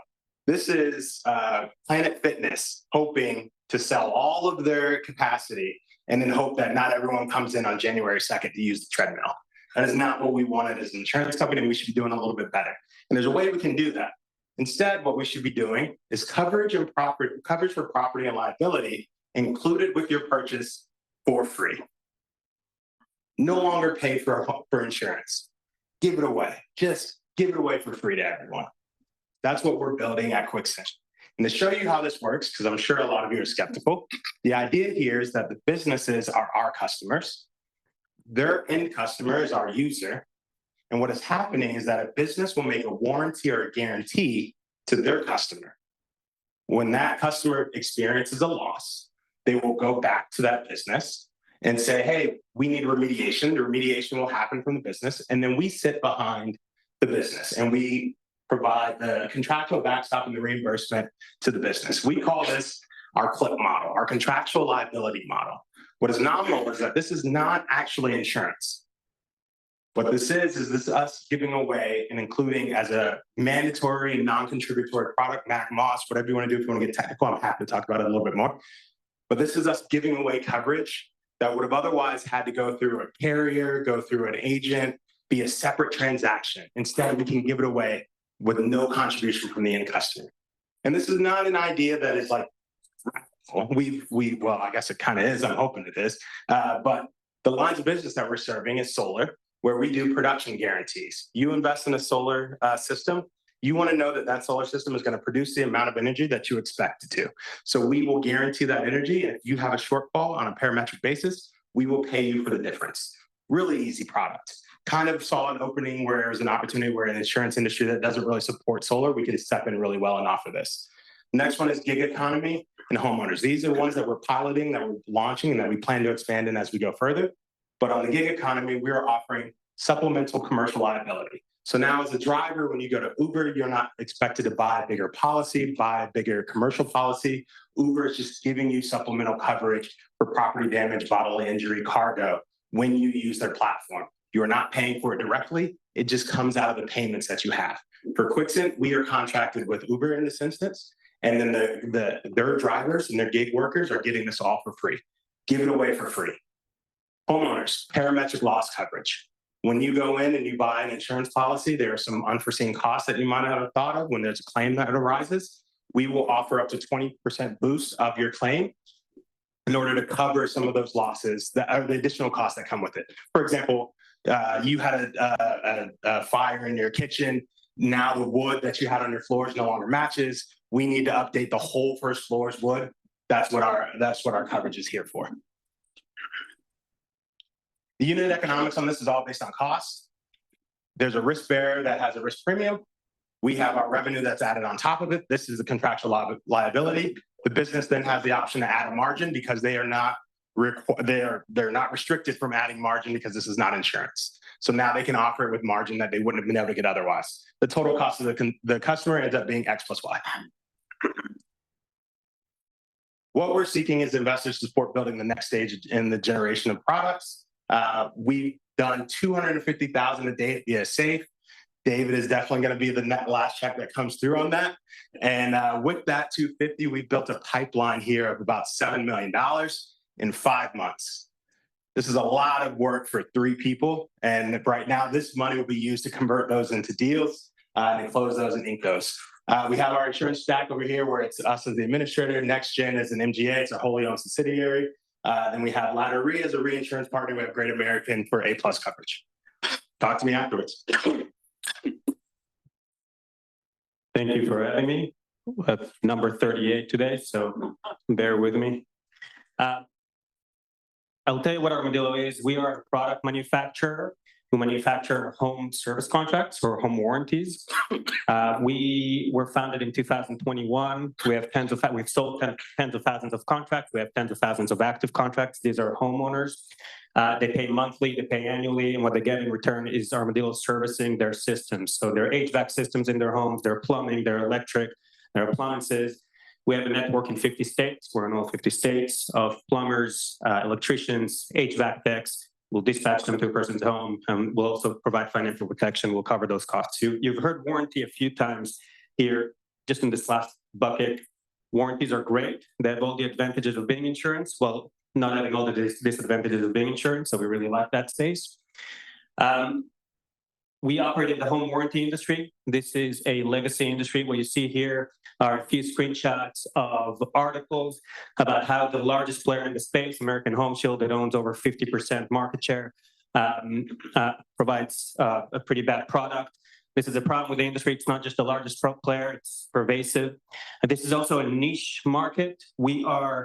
There's little capital invested in the home warranty industry, much less than the traditional P&C industry. There's only one other startup besides us. We like that. We like not having a lot of competition from new companies. After today, there'll be a few more. Our product was designed to respond. Our product is not what an MGA typically delivers, which is a contract and collects premium for it. We do the whole thing. We're our own TPA, which means that we administer claims, we provide customer experience, and our entire platform is designed around providing the best possible experience to homeowners and landlords that need something serviced and repaired quickly. We're almost at $10 million in service revenue. We should be there by the end of this year. In terms of loss ratios, this is a highly, highly profitable product. We're already in the mid-50s on an actuarial basis, not paid basis, with reserves. I'm an actuary by trade, with reserves. Next year, we're going to be in the 40s. There's no cat risk. This risk is not correlated to big events like hurricanes, earthquakes, wildfires. So this is a very predictable loss ratio, and we're very disciplined with our capital allocation. Just this year, we're close to a 0.5%, 0.5 net burn ratio, which means that we're growing our annual recurring revenue while not using a lot of our capital. So we've been very efficient. It's a large market today. The home warranty industry is $3.2 billion. If we can capture 3% of that, that's a $100 million revenue business.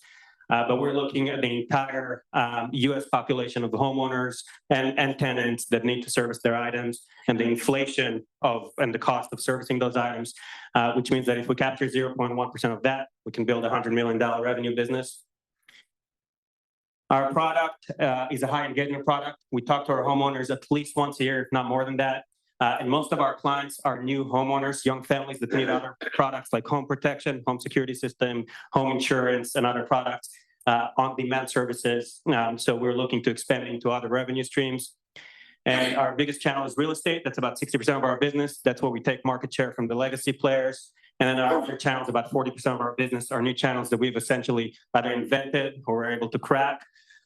We're not a D2C player. We don't spend capital up front to capture customers. That's really important. And 98% of our business, we pay commissions on an ongoing basis, so very low cost of acquisition up front.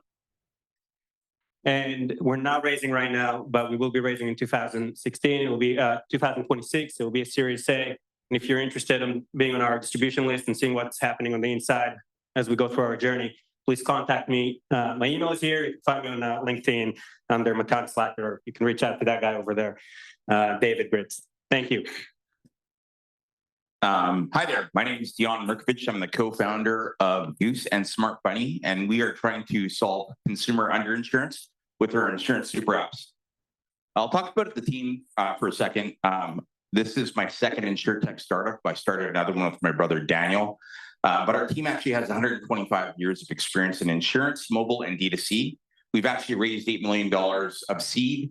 from Impression Ventures, Real Ventures, Access Insurance, Manchester Story, and iHeartMedia. We've actually had 180,000 consumers download our apps, sign up, and actually go through our insurance. And we've sold over 75,000 insurance policies to consumers with an 85% self-serve rate. So they basically download our app, sign up, and they buy a policy without speaking to us. We built many competitive moats. We initially started in Canada, and I'm proud to say that we're actually Canada's #1 insurance super app. So you can download our app, you can buy life insurance, final expense, travel insurance, visitors to Canada, critical illness, and a bunch of other products. And what's unique about us is we built this platform to sell any type of insurance to a consumer completely self-serve. And that's a technological advantage that we have. And then again, we are proven founders. We started in the InsurTech sector like in 2011, started a company called Sqwire. That company is currently doing $300 million of top line gross written premiums, and we serve 400,000 Canadians. So why are 200 million people underinsured? And our thesis is that it's really accessibility. Consumers have no idea where to go and buy a critical illness policy or even pet insurance in some cases. There's also a lack of education and awareness.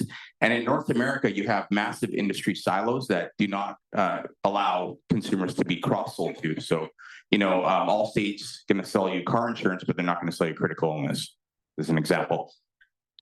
And it's widespread. Like, it's literally hundreds of millions of consumers. So critical illness, pet, final expense, life insurance, travel insurance. There are hundreds of millions of consumers that have a gap, and we're here to solve that. And the proof is GoFundMe. Like last year, 1.5 billion was raised through GoFundMe for emergency medical, funeral, and now the emerging one is pet emergencies and vet care. So there's a clear problem that exists. All of these fundraisers could have been avoided with insurance that exists today. So we're really building this one-stop shop. Today we have like 11 products live, but we plan on actually having 30 products live and available in the app. We basically build a policy with an insurance carrier. We act as an MGA, MGU, but there's only one product that we have per category. So we're not confusing the market. We're not a marketplace. Traction to date, we've actually sold 75,000 policies. We've done 19 million of GWP. This year is kind of a breakout year for us. We've sold 17,000 policies, matching last year to 10,000 paying members. But what's really notable is that the GWP we generate per paying member, which is $425 this year, and then our commission is 28%, so we make about $121 per member. So we are an InsurTech challenger. We're basically D2C. We control the entire customer journey in our platform. Last year we did 23% commission, #1 insurance app. We are an MGA, MGU, and we also are a Lloyd's cover holder. And we build bespoke products, not a marketplace. So we are starting to kick off a raise. We're looking to raise $10 million, basically for customer acquisition. We are really kind of a scale up right now on our operational burn. We're at 0 for operations. So all the money that we raise will go into customer acquisition and to reach a goal of hitting $100 million of GWP by 2028. I'm super excited about this opportunity. I think that we actually can build this into a $10 billion insurance app by reaching 5 million consumers and selling them $500 a year of insurance. That's it. There's my email, my contact. Thank you so much. Right. All right, save the last. So we're Navasana. We're excited to present this to you guys. We're security first, cyber security MGA. We're focused on the middle market and SME business, and we have an InsurTech platform that helps policyholders reduce the frequency and severity of data breaches and cyber incidents. Next slide. So we built an exceptional leadership team here. So we have vast experience in cybersecurity, in cyber insurance, and in technology. So we've worked at large insurance carriers, specialty insurance companies, and cyber MGAs as well. Collectively, we bring over 50 years, and I've served at Cowbell, Ape, and AIG myself in underwriting and risk engineering roles. So what's the problem? What are we looking to address? So we know that cyber insurance today necessarily hasn't transformed how policyholders reduces the frequency and severity of data breaches and cyber incidents.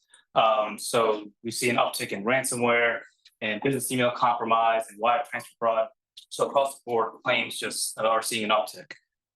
So what we're looking to do is help policyholders reduce that risk. Why hasn't it happened today? Current MGAs aren't necessarily innovating. They aren't necessarily looking to reduce risk. They provide some information, but they aren't actually improving the risk throughout the policy period.